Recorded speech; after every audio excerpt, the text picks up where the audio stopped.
అంటే చూసే అప్పుడే ఈ శతప్రజ్ఞ కాభాష అని ఉంటుంది. అది దాని మీద పేజీలు బుక్ తయారు చేద్దాం అని ఐడియా వస్తుంది. చాలా బాగుంటుంది యాక్చువల్గా సబ్జెక్ట్ చాలా బాగుంటుంది. దీన్ని ఈ చాప్టర్ చాలా బాగుంటుంది యాక్చువల్గా. రెండో అధ్యాయం చాలా అద్భుతంగా ఉంటుంది. దీనికి మనం మాస్టర్ భాషలో నుంచి మన లాంగ్వేజ్లోకి మార్చాలి. మార్చి మేనేజ్మెంట్ కోర్స్ లాగా తయారు చేస్తే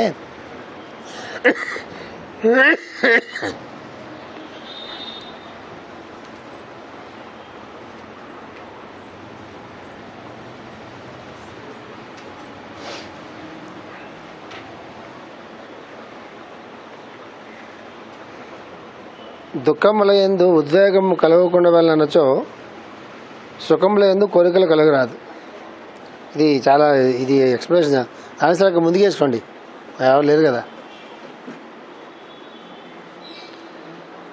దుఃఖముల యందు ఉద్వేగము కలగకుండా వెళ్ళనచో సుఖముల యందు కోరిక కలగరాదు.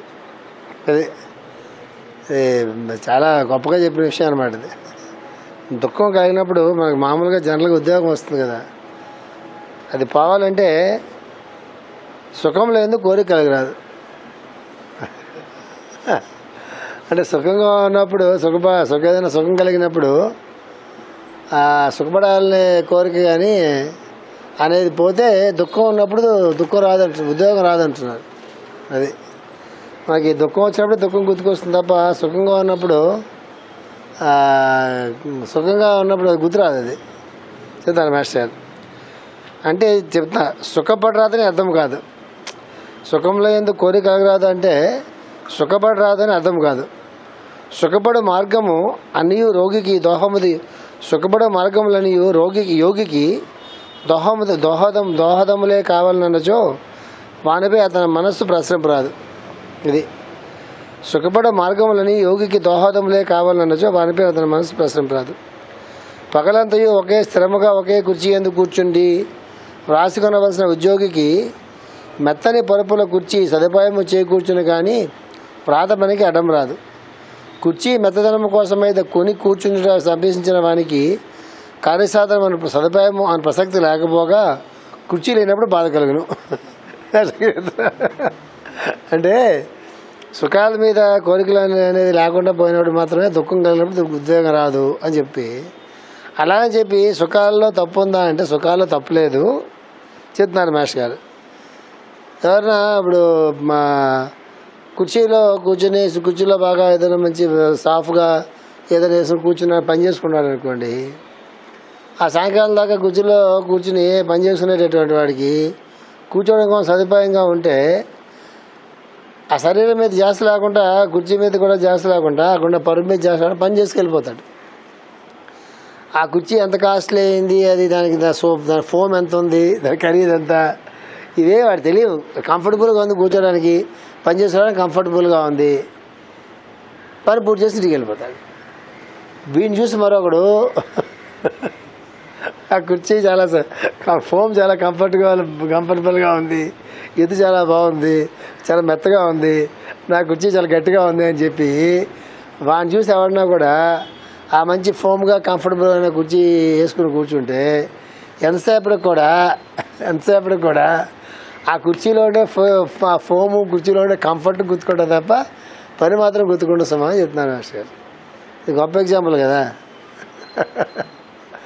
అంటే ఏదైనా సదుపాయం ఉందంటే, ఒక సదుపాయం ఉందంటే, ఒక కంఫర్ట్ ఉందంటే, ఆ కంఫర్ట్ దేని గురించి అంటే ఆ చేసుకునే పనికి మీద ఝాస్ ఉండి మిగతా దాని మీద కింద కుర్చీలో కూర్చున్నాం అనుకోండి, బల్ల పెద్దగా ఉందనుకోండి, బల్ల పెద్దగా ఉంటే వాడు ఎంతసేపు ఇలా రాయాలంటే ఆ రాసినంతసేపు వాడు కంఫర్టబుల్ లేకపోతే ఎంతసేపు వాడు ఝాస్ అంతా ఆ బల్ల మీద కుర్చీ మీద నడుము మీద ఉంటుంది. సో వాడికి ఎట్లా ఏ హైట్లో ఉంటే బాగుంటుంది, ఏ హైట్లో ఉంటే ఎలా ఉంటుంది అనేది తెలుసుకున్నటువంటి వాడికి ఇక ఆ ఝాస్ పోయి పని మీద ఝాస్ మిగులుతుంది. కంఫర్ట్ మీద మాత్రమే ఝాస్ ఉన్నటువంటి వాడికి పని చేయడు. దేని మీద ఝాస్ ఉంటుంది? కంఫర్ట్ మీద ఝాస్ ఉంటుంది. యోగికి మిగతా వాడికి తేడా ఏంట్రా అన్నట్లయితే, యోగి అనేటువంటి వాడు కంఫర్ట్స్ ఉన్నా కూడా ఆ కంఫర్ట్స్ కూడా వాడి పని కోసం వాడికి ఉపయోగపడడానికి తప్పిస్తే ఆ కంఫర్ట్ మీద వాడికి దృష్టి ఉండదు. భోగి అయినటువంటి వాడికి కంఫర్ట్ మీద దృష్టి ఉంటుంది, పని మీద దృష్టి ఉండదు అని చెప్తున్నారు మాస్టర్ గారు. ఇది ప్రతిరోజు మనకి మన కొంచెం ఆలోచించుకుంటే మనకి అదే చెప్పుకుంటాం కదా, అది వాంటా నీడా అని, డిజైరా నీడా అని. నీడ్ అయితే కంఫర్టబుల్గా ఉండాలి, నడుపునటువంటి వాడికి వెనకాల సపోర్ట్ ఉండాలా, నడుపుడు కూడా సపోర్ట్ కావాలా, అక్కర్లేదు కదా వాడికి. ఎక్కడ కూర్చున్నా పని జరిగిపోతుంటుంది కదా. అట్లాగే ఏదో కొంతమంది పేషెంట్కి ఒక రకమైన ఫుడ్ పొద్దునే తినమని చెప్పారు, దుక్కలా ఉన్నవాడికి వాడికి ఆ ఫుడ్ ఎందుకు, వాడు సొంత ఏతనే అరిగిపోతుంది వాడికి. అంటే వాడి పరిస్థితిని బట్టి వాడికి వాడి అనుకూలాన్ని బట్టి దాన్ని బట్టి వాడికి ఉండేటటువంటి వసతులు తప్ప, అవసరానికి వసతి తప్ప వాడి తనకు లగ్జరీ గురించి కాసమని చెప్తున్నారు మాస్టర్ గారు. ఉన్నా కూడా వాడిని బంధించు. అది యోగి అనేటువంటి వాడికి సేమ్ కంఫర్ట్స్ ఉన్నా కూడా కంఫర్ట్స్ మీద వాడి దృష్టి ఉండదు, వాడు చేసే పని మీద తప్ప వాడిని అది బంధించదు. కంఫర్ట్స్ కోసం చూసేటటువంటి వాడి కంపల్సరీగా కంఫర్ట్ వాడిని బంధిస్తుంది. కార్యము ప్రధానముగా ఉన్నవానికి రాగము భయము క్రోధము తొలగిపోవును. కార్యము ప్రధానముగా గలవానికి, అది అంటే చేయవలసినటువంటి పనే ప్రధానంగా పెట్టుకున్నటువంటి వాడికి రాగము భయము క్రోధము తొలగిపోవును. రాగం అంటే అటాచ్మెంట్ వాడికి కాదు, దాంతో ఏమి ఉండదు, వాడికి పని ఇంపార్టెంట్, వాడికి అటాచ్మెంట్ ఏమి ఉండదు. క్రోధం కూడా వాడికి ఆటోమేటిక్గా పోతుంది, భయం కూడా పోతుంది. ఎందుకంటే వాడికి అవసరం కాబట్టి వాడుకుంటాడు. వాడికి పని కావటం అనేటటువంటిది ముఖ్యం వాడికి, ఆ పని గురించి ఇవన్నీ కూడా. అంతేగాని వాడి ద్వారా కంఫర్ట్ గురించి కాదు. వాడు తొలగించుకోవటకు తిరిగి లేదు కనుక వాడు తొలగించుకొనడు. అంటే ఏంటి, రాగం కానీ క్రోధం కానీ భయం కానీ వాడు పని కట్టుకుని సాధన చేసి, అమ్మ నాలో క్రోధం ఉండకూడదు, నాలో ఏమీ లోపం ఉండకూడదు, నాకేం మోహం ఉండకూడదు, నాకు భయం ఉండకూడదు, ఆడేమి అలా అనుకుని తొలగించుకోవటకు తిరిగి లేదు. వాడు తొలగించుకోవడం కూడా వాడికి తీరికూడదు. ఎందువల్ల, కనుక అతని ఎందవి వర్తించడానికి అవకాశం లేదు. వాడు తొలగించుకోవడానికి కూడా వాడు ప్రయత్నించాడు. ఎంచేతంటే వాడి దృష్టి దేని మీద ఉంది, కార్యం మీద ఉంది. ఎప్పుడైతే వాడి దృష్టి కార్యం మీద ఉందో, ఇప్పుడు మనకి నిజంగా కొన్ని బాధ్యతలు ఉంటాయి, మన తప్పని పనులు కొన్ని ఉంటాయి, తప్పని పనులు ఏమి ఉంటాయి. ఇప్పుడు వర్షం కురుస్తుంది అనుకుందాం, దానికి వర్షం కురుస్తుంది అనుకుందాం. అది ఏమనుకుంటా, మనం గంట పోయిన తర్వాత వర్షం దగ్గరికి వెళ్దాం అనుకుంటాం, అలాగే ఇవాళ మానేద్దాం అనుకుంటాం. ఏం చేద్దాం, మనకి పెద్ద అంత ఎమర్జెన్సీ అక్కడే లేదు, వర్షం కురుస్తుంది, వర్షంలో తాగడం ఎందుకు, ఈ లాజిక్ అంతా ఉంటుంది.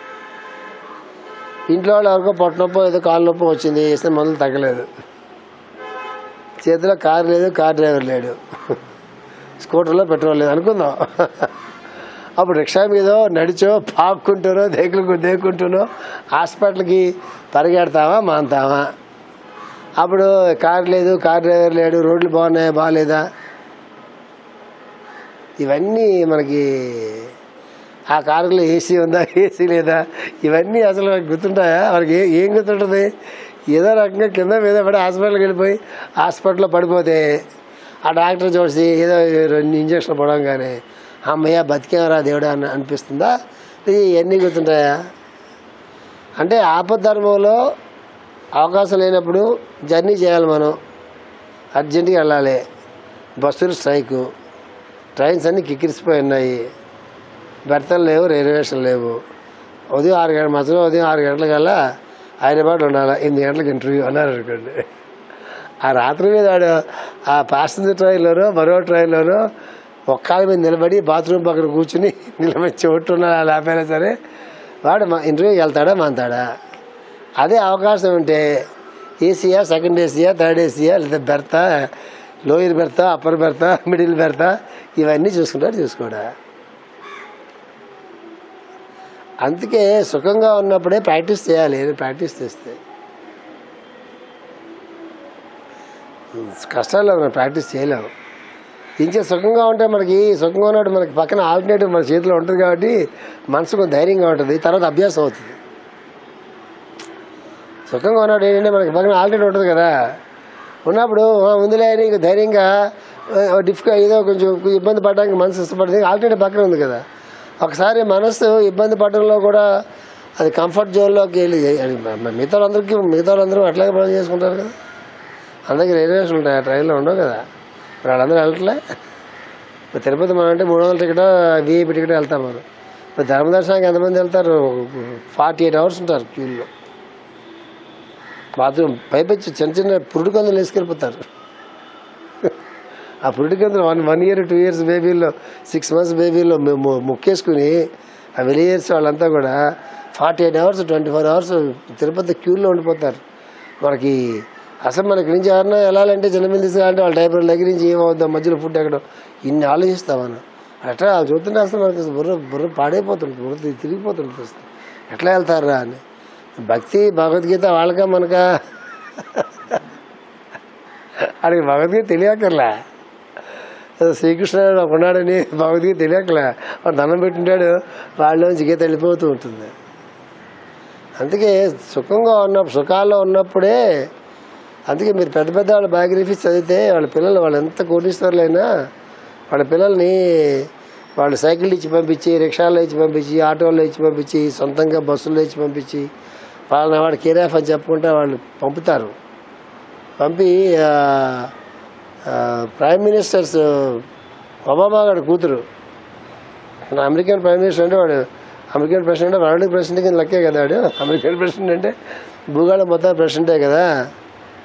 వాడి కూతురు ఒక రెస్టారెంట్లో లాస్ట్ మంత్ ఒక 2 months 15 days 1 month 2 months పనిచేసింది రెస్టారెంట్లో. ఒబామా కూతురు ఆ పాకెట్ మనీ గురించి అమెరికన్ కల్చర్. అందుకే అమెరికాలో అందరూ హాయిగా కంఫర్టబుల్గా ఉంటారు, ఏదో డబ్బులు సంపాదిస్తారు. 15 years 16 years ఏజ్ అయిపోం కానీ ఈ లోపునే పాకెట్ మనీకి యూరోప్ పిల్ల, అమెరికాలో పిల్లలు కానీ యూరోపియన్ పిల్లలు కానీ ఒక ఏజ్ వచ్చిన తర్వాత పాకెట్ మనీకి పేరెంట్స్ మీద డిపెండ్ కావాలి, ఇన్సల్ట్గా ఫీల్ అవుతారు. పిల్లలు అడుగుతుంటే పేరెంట్స్ ఇలాంటి పిల్లల మాకని వాళ్ళు ఇన్సల్ట్గా ఫీల్ అవుతారు. పేరెంట్స్ ఆడడానికి పిల్లలు కూడా ఇన్సల్ట్గా ఫీల్ అవుతారు. వాడు వీకెండ్స్ ఉంటాయి కదా, సాటర్డే సండే ఉంటుంది కదా, ఆ 2 రోజులు వాళ్ళు ఏ షాపింగ్ మాల్స్కో, ఏ రెస్టారెంట్స్కో, మెక్డొనాల్డ్స్కో, పిజ్జా హట్కో, లేకపోతే పెట్రోల్ బంకుల దగ్గర, లేకపోతే క్లీనింగో, లేకపోతే పెయింటింగ్. వాళ్ళు స్కూల్లో నేర్పుతారు అవన్నీ. వాళ్ళకి ఎలక్ట్రికల్ వర్క్, పెయింటింగ్స్ అన్నీ నేర్పుతారు స్కూల్లో. ఈ బ్రిక్ వర్క్ అని నేర్పుతారు, ప్రతి స్కూల్లో నేర్పుతారు. వాళ్ళు చేసేసి వీక్లీ మంత్లీ 8 హాలిడేస్ ఉంటాయి కదా, 8 హాలిడేస్లో సాటర్డే సండేల్లో వెకేషన్స్లో ముందే వాళ్ళు బుక్ చేసి వెకేషన్స్లో 2 months వెకేషన్ అనుకోండి, 1 month వెకేషన్ అంతా వాడు ఫుల్గా వర్క్ చేస్తే ఆడికి కావాల్సిన డబ్బులు సంపాదించుకుంటాడు. చచ్చిన పేరెంట్ ఆవిడ, వాడికి ప్రెస్టేజ్ ఉంటుంది. అది ఎవరు ఏ పిల్లలు చేస్తారు తెలుసా? లేదా బేబీ సిట్టింగ్లో చేస్తారు. బేబీ సిట్టింగ్ అంటే ఎవరికైనా యంగ్ కపుల్స్కి పిల్లలు ఉంటారు కదా, వాళ్ళు ఉద్యోగాలకు వెళ్ళిపోతే గంటకి వాళ్ళకి ఎన్నో డాలర్స్ ఇస్తారు. వాళ్ళకి గంటకి $8 $8 $10 వాళ్ళ రూల్ ఏదో ఉంటుంది, ఆ డాలర్స్ ఇస్తారు. 4 గంటలు పని చేస్తే $4 వస్తారు. రోజుకి 4 గంటలు పని చేస్తే. ఇక్కడ మనకులాగా ఇక్కడలాగా ఉదయం సాయంకాలం దాకా వాళ్ళ స్కూల్స్ ఉండవు కదా, ఒక పూట ఉంటాయి. సాయంకాలం 8 o'clock నుంచి 6 o'clock దాకా పని చేస్తే ప్రతిరోజు నెలకాడికి $1500 వస్తే ఎక్కువ. కుర్రాడికి ఇంట్లో తిండి తింటాడు కదా, చాలా ఎక్కువ వాడికి. అది పెట్టాడు, సైకిల్ గట్ట కొనుక్కుంటుంటాడు, లేదా గేమ్స్ కొంటాడు, లేకపోతే మనోడు కొనుక్కుంటాడు. ఏం చెప్తాను మీకంటే ఇది ఆ నేషన్ తాలూకు అంటే ఆ నేషన్ తాలూకు కల్చర్ మీద డిపెండ్ అయి ఉంటుంది. అది డిపెండ్ అయి ఉంటుంది. వాళ్ళు ఇండియాలో వాడు చాలా ఇన్సల్ట్ ఫీల్ అయిపోతాడు. వాళ్ళ నాన్న స్కూటర్ మీద దింపేవాడు, వాడిన సైకిల్ మీద వెళ్ళమంటాడు, చాలా ఇన్సల్ట్ ఫీల్ అవుతాడు. ఇండియాలో ఇన్సల్ట్ ఫీల్ అవ్వడం చాలా ఎక్కువ. అందుకు ఆ కంట్రీస్ అన్నీ కూడా స్పిరిచువల్గా ఎలా ఉన్నా కూడా ఫిజికల్ లైఫ్లో అంటే ముండేని వాళ్ళలో బాహ్య ప్రపంచంలో ఆ కంట్రీస్ అంతా సుఖంగా జీవిస్తారు. మంచి రోడ్లు, మంచి ఫుడ్, మంచి కంఫర్టబుల్గా ఉండే ఇళ్ళు, క్లీన్గా ఉండే బాత్రూములు, క్లీన్గా ఉండే రోడ్స్. వాళ్ళు చాలా 95% వాళ్ళు కంఫర్టబుల్గా ఉంటుంది వాళ్ళ లైఫ్. ఎందుకు? వాళ్ళ మైండ్ సెట్ అట్లా ఉంటుంది. అది చెప్తున్నారు అన్నమాట. అంచేత ఏంటంటే ఇది ఎంత ఎప్పుడు ప్రాక్టీస్ చేయాలి? మన కంఫర్టబుల్ జోన్లో ఉన్నప్పుడే ప్రాక్టీస్ చేయాలి. ఇప్పుడు పొట్టనొప్పి బాగా వచ్చి, లేకపోతే మరొక ఏదో డయాబెటీస్ వచ్చి మరొకటి వచ్చి నువ్వు పూర్తిగా తింటే చేస్తావు, ఇంతే తిను, ఇంత ఆకలి మిగిల్చు, మళ్ళీ కాలితే 4 గంటలు పోయి ఇట్లా చెప్తాడు. డాక్టర్ చెప్పాడు అనుకోండి కంపల్సరీగా. అందరూ డయాబెటిక్స్ చెప్తాడు ఈ రూలు. ఎవ్రీ 3 మంత్స్కి 3 అవర్స్కి 4 అవర్స్ తినండి, 2 పూట్ల 3 పూట్ల తినే అలవాటు చేసుకోవద్దు, ఎవ్రీ 4 అవర్స్కి ఫుడ్ పెట్టుకోండి అని చెప్తాడు. నిజంగా చాలా మంచి హ్యాబిట్ అది. 90% డయాబెటిక్స్ చేయరు, 95% చేయరు, 90% కాదు.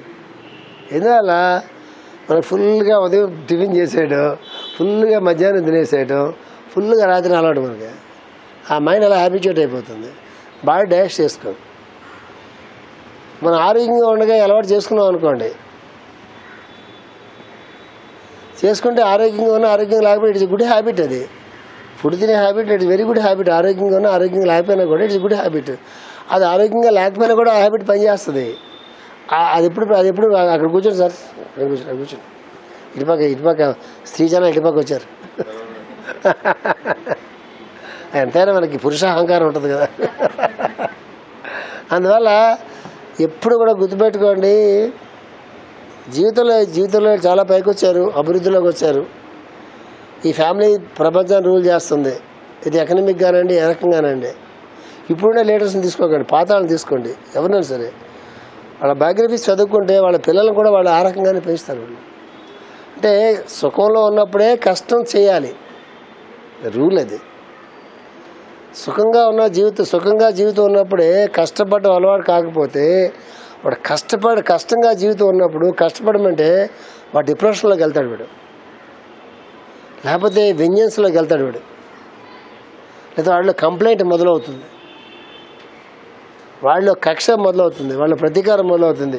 వాళ్ళు ఎలా అన్యాయం చేస్తారు, వీళ్ళు అన్యాయం చేస్తున్నారు, వాళ్ళు ఎలాగా మాకు ముంచి వెళ్ళిపోయారు, వీళ్ళు మా దగ్గర ఎట్లా చేస్తారు, ఇలా ఈ రకరకాలైనటువంటి వాడి సంస్కారాలు బట్టి వాళ్ళ కంప్లైంట్స్ మొదలు. ఇచ్చేది వాడికి కష్టం తెలియదు. వాడికి ఒక్కసారి కష్టం మీద పోయేటప్పటికి ఏమవుతుంది, ఆ కష్టాన్ని ఫేస్ చేయడం అనేటటువంటిది చేతగాక వాడు అక్కడి నుంచి వాడి లోపల ఉండేటటువంటి జీన్స్ ఏవైతే ఉంటాయో దాని ప్రకారంగా వాడు రియాక్ట్ అవ్వడం మొదలు పెడతాడు.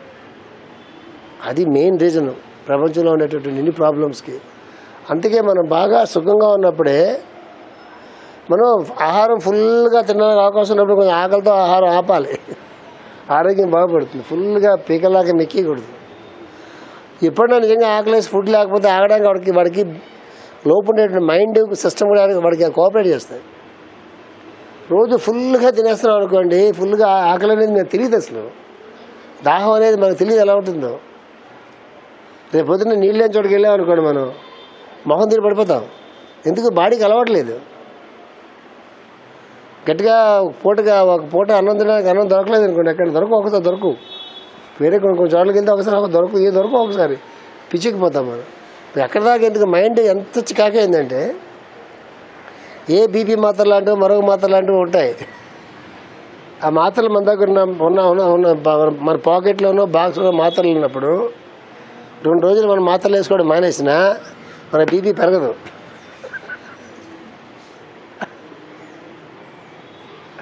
అర్థమైందా మీకు?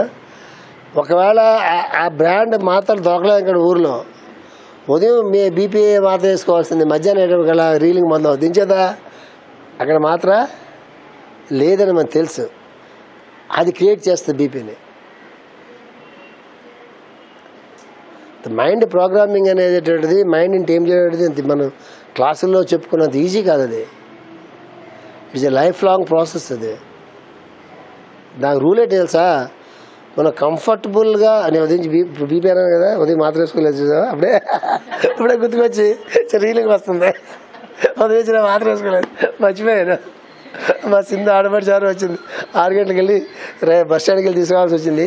అది హోంవర్క్ వచ్చేసాను. అక్కడ అలా ఏదో కొత్త బుక్ తెప్పించి అమెరికా నుంచి చదువుతున్నాను, మైండ్ హ్యాకింగ్ అని. దాంట్లో బొరపడిపోయింది. ఇప్పుడు బీపీ మాత్రం రాగానే నాకు గుర్తు రాగానే నిజంగా తిరుగుతుంది. అది వరస్ట్ మైండ్. అది ఆ మైండ్ని అలర్ట్గా ఉంచడం కానీ రీప్రోగ్రామింగ్ చేయడం కానీ అనేది అది ఈజీ కాదు. అది భగవద్గీత అంతా దాని గురించి పుట్టింది. భగవద్గీత దేనికి పుట్టింది?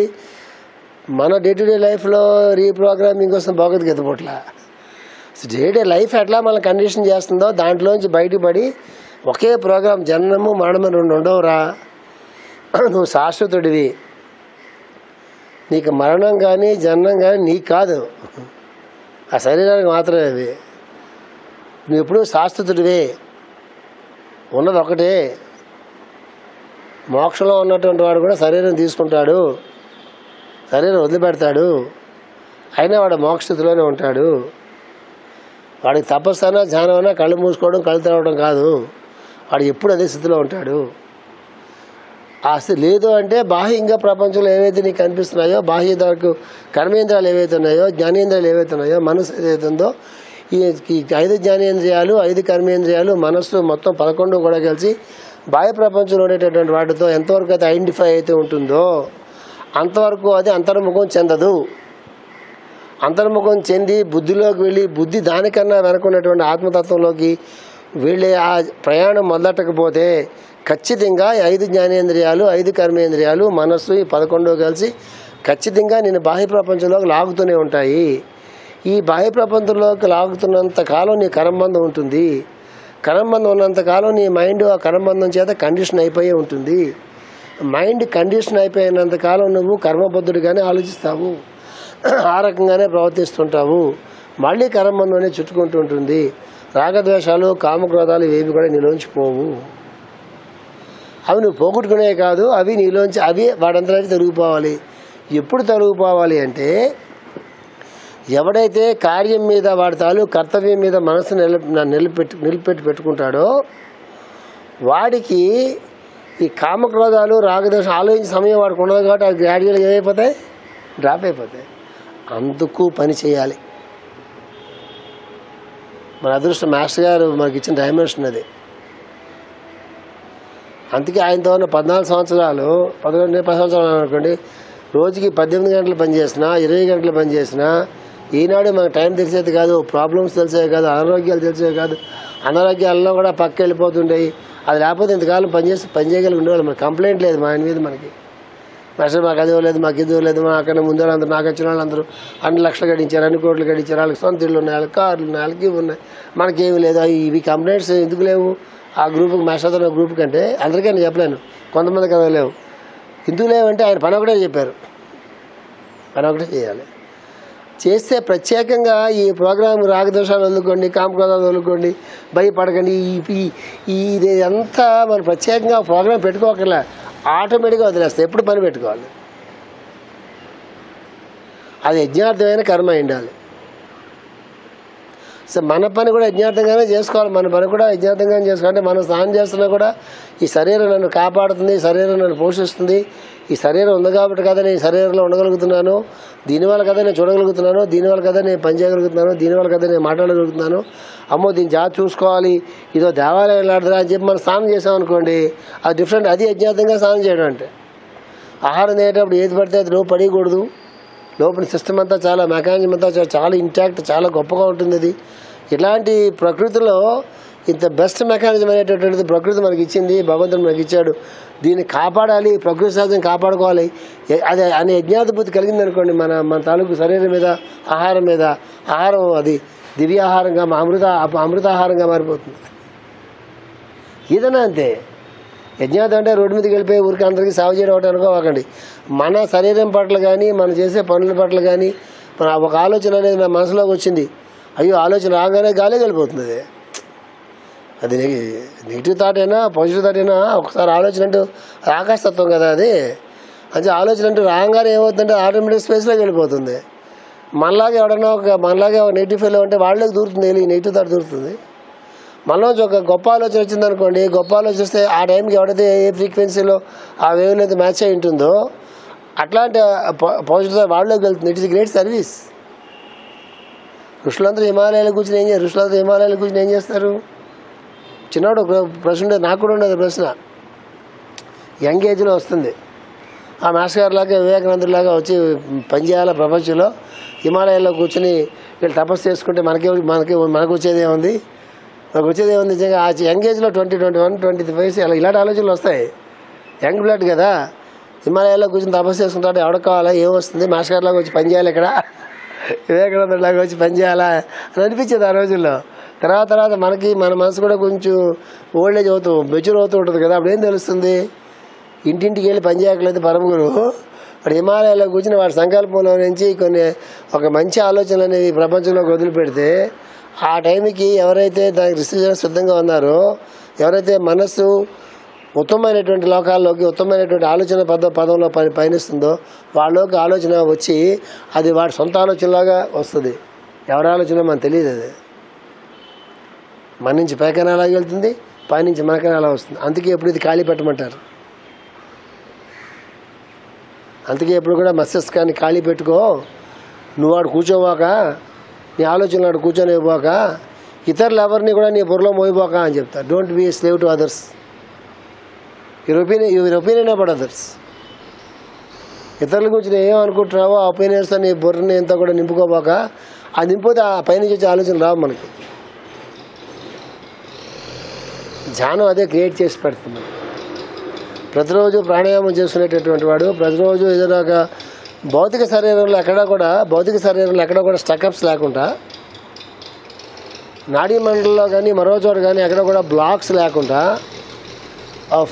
Free flow of energy and free flow of prana and free flow of blood circulation, free flow of oxygen and carbon dioxide అవన్నీ కూడా సక్రమంగా చేయడానికి కావాల్సినటువంటి కొన్ని ఎక్సర్సైజ్ కానీ కొన్ని ప్రాణాయామాలు కానీ చేసుకుంటూ మనస్సు ఎప్పుడూ కూడా ప్రశాంతంగా ఉండడానికి కావాల్సినటువంటి ధ్యానం చేసుకునేటటువంటి వాడికి ఈ ప్రాసెస్ చాలా ఈజీ అవుతుంది. అది ఎవరినో అవతరించడం ఆధ్యాత్మికంగా ఎదిగిపోయి మోక్షాన్ని గురించి కాదు, మన డే టు డే లైఫ్కి బాగా పనికొస్తుంది. ఈ ప్రోగ్రామ్ అంతా బాగా పనికొస్తుంది. డే టు డే ప్రోగ్రాంలో బాగా పనికొస్తుంది. మార్నింగే సన్ రైజ్కి ముందు లేచేవాడు ఖచ్చితంగా రోజు మొత్తం మీద ఒక 10 గ్లాసులైనా సరే నీళ్ళు తాగేటటువంటి వాడు. ఉదయం లాగానే ఖచ్చితంగా బ్రేక్ఫాస్ట్ చేయాలి. పరగడుపుతో ఎప్పుడు ఉండకూడదు. ఎప్పుడు కూడా ఖచ్చితంగా ఉదయం లేవగానే ఖచ్చితంగా 2 గ్లాసులు 3 గ్లాసులు నీళ్ళు తాగటం, తర్వాత ఏ ప్రాణాయామం, తర్వాత ఏదైనా ఎక్సర్సైజ్ కొంచెం చేసుకోవడం, ఏ వాకింగ్ లాంటి చేసుకోవటం, తర్వాత చేయవలసిన టైంకి ఖచ్చితంగా ఉదయం బ్రేక్ఫాస్ట్ చేయటం, తినాల్సిన టైంకి సరైన సాత్విక ఆహారం తీసుకోవడం, కొంచెం ఖాళీ అట్టి పెట్టడం పొట్టలో. ఎందుకంటే వాటర్కి కొంచెం ఎయిర్ పాసేజ్ ఖాళీ అట్టి పెట్టాలి. ఇంత పొట్టు ఉంటే ఇంతవరకు తినడానికి ఓపుకుంటే ఇంతవరకు తినాలి, ఇంత ఖాళీ అట్టి పెట్టాలి. ఇంతవరకు ఖాళీ అట్టి పెట్టినప్పుడే డైజెషన్ బాగా అవుతుంది. ప్రతిరోజు గంట సేపు అరగంట సేపు ఈ బ్రిస్క్ వాక్కో మామూలు వాక్కో ఖచ్చితంగా వాక్ చేయాలి. వాక్ చేయడం కుదరకపోతే ఇంట్లో ఆసనాలు మాట ఏదో ఎక్సర్సైజ్ చేయాలి. రోజుకి 6 to 8 hours నిద్రపోవడం కోసం చేసుకోవాలి. ప్రతిరోజు ఒక మంచి పుస్తకం, మాస్టర్ పుస్తకాలు ఇవన్నీ కూడా థాట్కి ఎంత మైండ్కి ఎంత హాయిగా ఉంటాయి. చాలా నెమ్మది చదువుకుంటూ ఉండాలి. నిద్రపోతూ యోగ నిద్ర ప్రాక్టీస్ చేసి ఆ యోగ నిద్రలోకి వెళ్ళాలి. నిద్రపోతూ కూడా మహాత్ముల తాలూకు సందేశాలను కానీ వాళ్ళ తాలూకు సాన్నిధ్యాన్ని కానీ, ఆ సిద్ధులు అందరూ తిరుగుతుంటారు రాత్రుల పూట, వాళ్ళ తాలూకు సాన్నిధ్యమో వాళ్ళ తాలూకు సందేశమో వాళ్ళ తాలూకు సంకల్పం ఖచ్చితంగా మనకు అందేలాగా అట్లాగా ఒక మంచి ప్రశాంతమైన స్టేట్లో నిద్రపోవడం కోసం ప్రయత్నం చేయాలి. 6-8 గంటలు నిద్రపోవడానికి ప్రయత్నం చేయాలి. ఖచ్చితంగా 5 గంటల ప్రాంతంలో ఖచ్చితంగా లేచినే లేవాలి. వాళ్ళ ఆరోగ్యాలు వాళ్ళు సక్రమంగా వాళ్ళు ఆరోగ్యాలను కాపాడుకుంటూ ఉండాలి. ఎక్కడ కూడా దాంట్లో కాంప్రమైజ్ కాకుండా.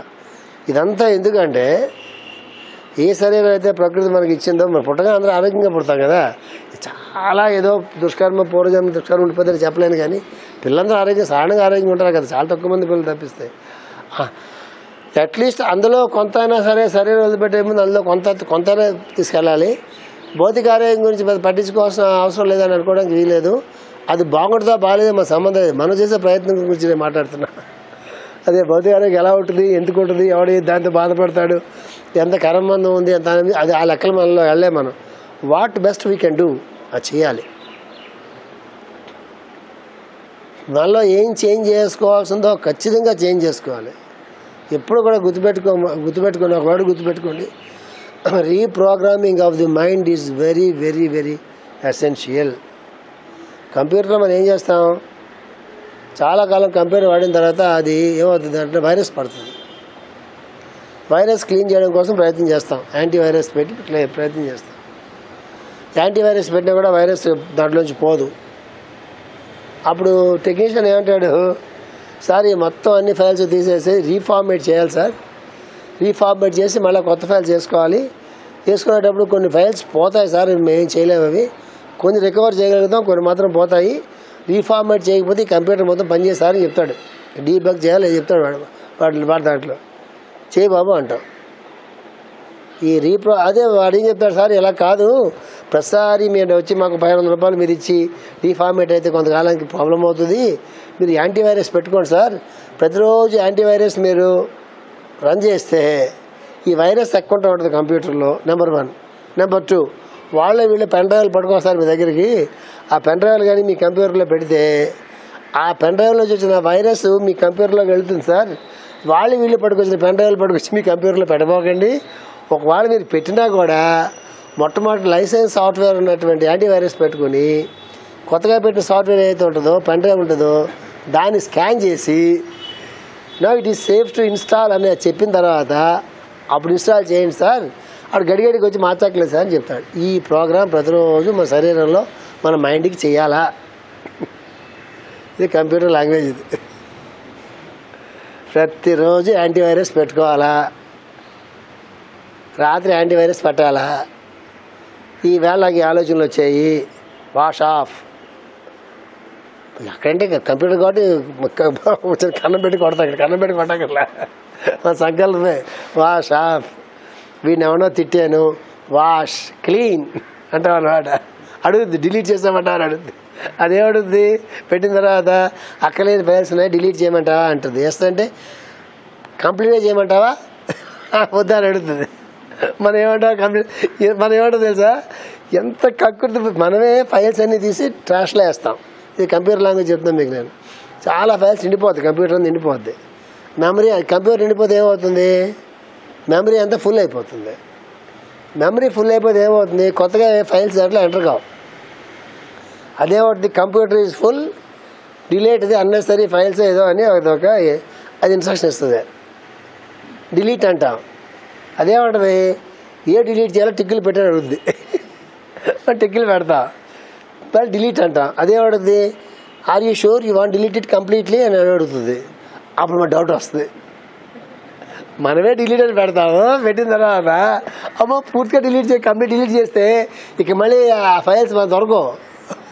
అప్పుడు మళ్ళీ మనం ఆగు అని చెప్పి నో అని కొట్టి మళ్ళీ ఏవైతే డిలీట్ చేయమన్నామో అవన్నీ చూసి కొన్ని టిక్కులు తీసేస్తాం. ఎందుకు, ఈ పూర్తి పోతాయేమో అని. మన జీవితంలో కూడా అదే చేస్తాము. ఏది అక్కర్లేదో అది పూర్తిగా డిలీట్ చేయమంటామని అడిగితే కొంతకాలం వెయిట్ చేద్దాం. నీకు కరెక్ట్గా ధృతరాష్ట్ర ఎగ్జాంపుల్. దుర్యోధనుడు పుట్టం కానీ అసలు దుర్యోధనుడు పుట్టమే ఒక వరస్ట్ కండిషన్స్లో పుడతాడు. దుర్యోధనుడు గారు పుట్టంగానే కాకులు, గెద్దలు, తోడేళ్ళు, ఇక ప్రపంచంలో ఉన్న all evil and negative animals, birds ఉంటాయి సరే, అన్నీ భయంకరంగా అరిచి గీంకారాలు చేసి అరణ్యాల్లో ఇక్కడే కాదు అరణ్యాల్లో ఆటలో గీంకారాలు చేసి తుఫాన్లు, ఉరువులు, మెరుపులు, భయంకరమైనటువంటి ఒక భయంకరమైనటువంటి సీను, ఒక శ్మశానం లాంటి సీన్ కనిపిస్తుంది.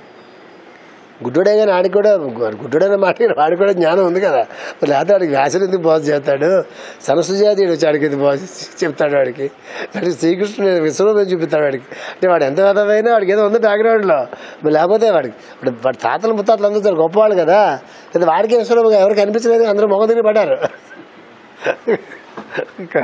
కృష్ణరాయ వారంలో అందరూ మొహం తిరిగి పడ్డారు. చూసింది ఎవరు, నారదుడు, ఋషులందరూ చూశారు. ఈ వెదలందరూ పెడితే భీష్ముడు చూస్తుంటాడేమో, ద్రోణుడు కూడా పడే ఉంటాడు.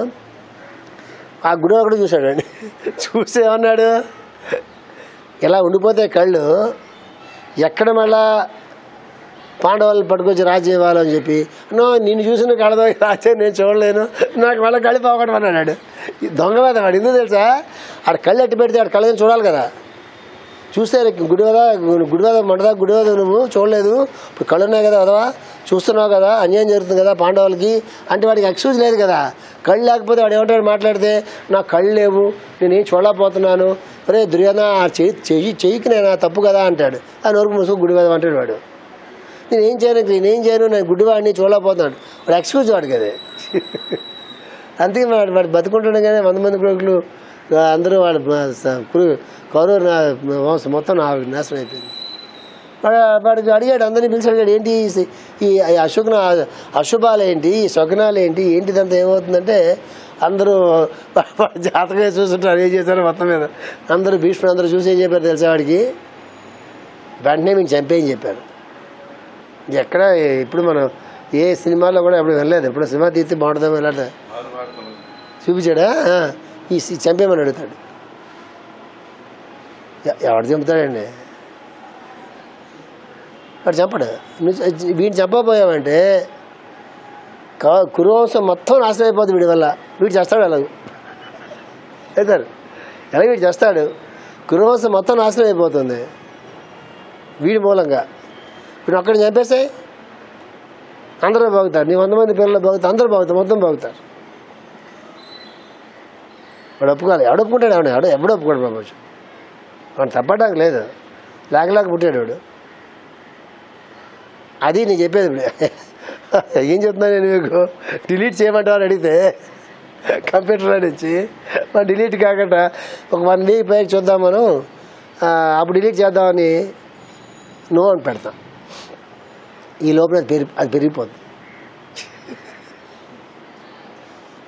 చివరికి ఉంటాడు వచ్చి, సార్ ఆ మధ్య చెప్పాను సార్ డిలీట్ చేయలేదు, ఫైల్స్ అన్నీ ఆగిపోయినాయి సార్. మంచి ఫైల్ పోయింది అంటాం. పోవడం కాదు సార్, ఇట్లా ఇన్స్టాల్ అవ్వలేదు సార్, మెమరీ సరిపోలేదంటాడు. మళ్ళీ పట్టరాని ఏదో నాన్న బాధపడాలి. సో అందువల్ల డిలీట్ చేసేదే అంతే. ఇది పనికి రాదు, డిలీట్ చేసే. ఈ ఆలోచన పనికి రాదు, డిలీట్ చేసే. ట్రాష్లో కూడా పెట్టాను శుభాక. ఈ ఆహారం పనికి రాదు, డిలీట్ చేసే. ఈ యాటిట్యూడ్ మంచిది కాదు, డిలీట్ చేసే. దాన్ని వెయిటింగ్ లిస్ట్లో పెట్టకూడదు. అలా ప్రతిరోజు రాత్రి మీద మన ఆహార విహారాల్లో కానీ, మన సంబంధ బాంధవ్యాల్లో కానీ, సంబంధ బాంధవ్యం డిలీట్ చేయాలి. మెంటల్గా డిలీట్ చేయొచ్చు, ఫిజికల్గా డిలీట్ చేయకూడదు. అంటే డిలీట్ చేయడం అంటే ఈజీ అనుకోవాకండి. నేను చెప్పినంత ఈజీగా ఉండదు డిలీట్ చేయడం అంటే. దానికి చాలా తెలివితేటలు ఉండాలి. అంటే అక్కలేని తెలివితేటలు మనకు ఉంటాయి. ఆ తెలివితేటలు చాలా ఇక్కడ. కర్మను అనుకోకుండా ఉండే తెలివితేటలు కావాలా, లౌకికమైన తెలివితేటలు కూడా కావాలి. మనుషులతో మనం బతకాలి. ఎంతమంది డిలీట్ చేస్తాం? మెంటల్గా డిలీట్ చేయాలి, ఫిజికల్గా డిలీట్ చేయకూడదు.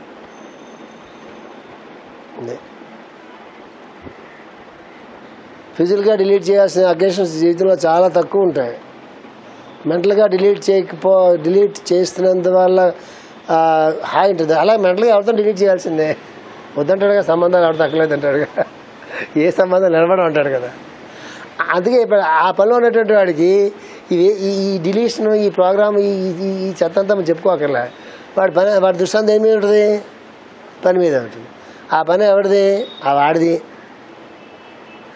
కాబట్టి వీటికి ఏ డిలీట్ అవ్వాలో, వీడి చుట్టూ ఎవరు ఉండాలో, ఎవరు ఉండకూడదు, వీడికి ఏం కావాలో, ఏం అక్కర్లేదు, ఆరోగ్యం ఎంత ఉండాలో, ఎక్కదాకా సరిపెట్టాలో, ఇవన్నీ ఆయన చూసుకుంటాడు. ఆయన చూసుకుంటాడని చెప్పి ఈయన చేయడు. ఇక్కడ హాస్య కదా ఇది మీకు వంట పడితే అన్నీ వంట పట్టినట్టే. మనం ప్రభు తాలూకు సేవలో ఉన్నప్పుడు, ప్రభు అన్న మాస్టర్ అండి, సమాజం అండి, మన పెద్దవాళ్ళ తాలూకు సేవలో ఉన్నప్పుడు మనకి ఏం కావాలో అది ఆయన చూసుకుంటాడు. ఆయన చూసుకుంటాడు కదా అని చెప్పి మనం సేవ చేస్తున్నాం అనుకోండి, గ్యారంటీ లేదు. అక్కడ ఉంటుంది మొత్తం అంతా. అందుకే మేషారు ఇప్పుడు కథ చెప్పేవారు, నేను చాలా మాటలు చెప్పాను. రామవారి విగ్రహం ఉంది, అక్కడ కత్తి ఉంది. మేషా చెప్పేది వెళ్ళి ఏమన్నారు, ఎవరైతే వాళ్ళ తల నరుక్కుంటారో కత్తితో వాళ్ళకి మోక్షం వస్తుంది అని రాస్తుందట. ఇక్కడ ఎవరైతే కత్తితో తల నరుక్కుంటారో వాళ్ళకి మోక్షం వస్తుంది. మోక్షం వస్తుంది కదా అని తల నరుక్కుంటే మాత్రం రాకపోవచ్చు.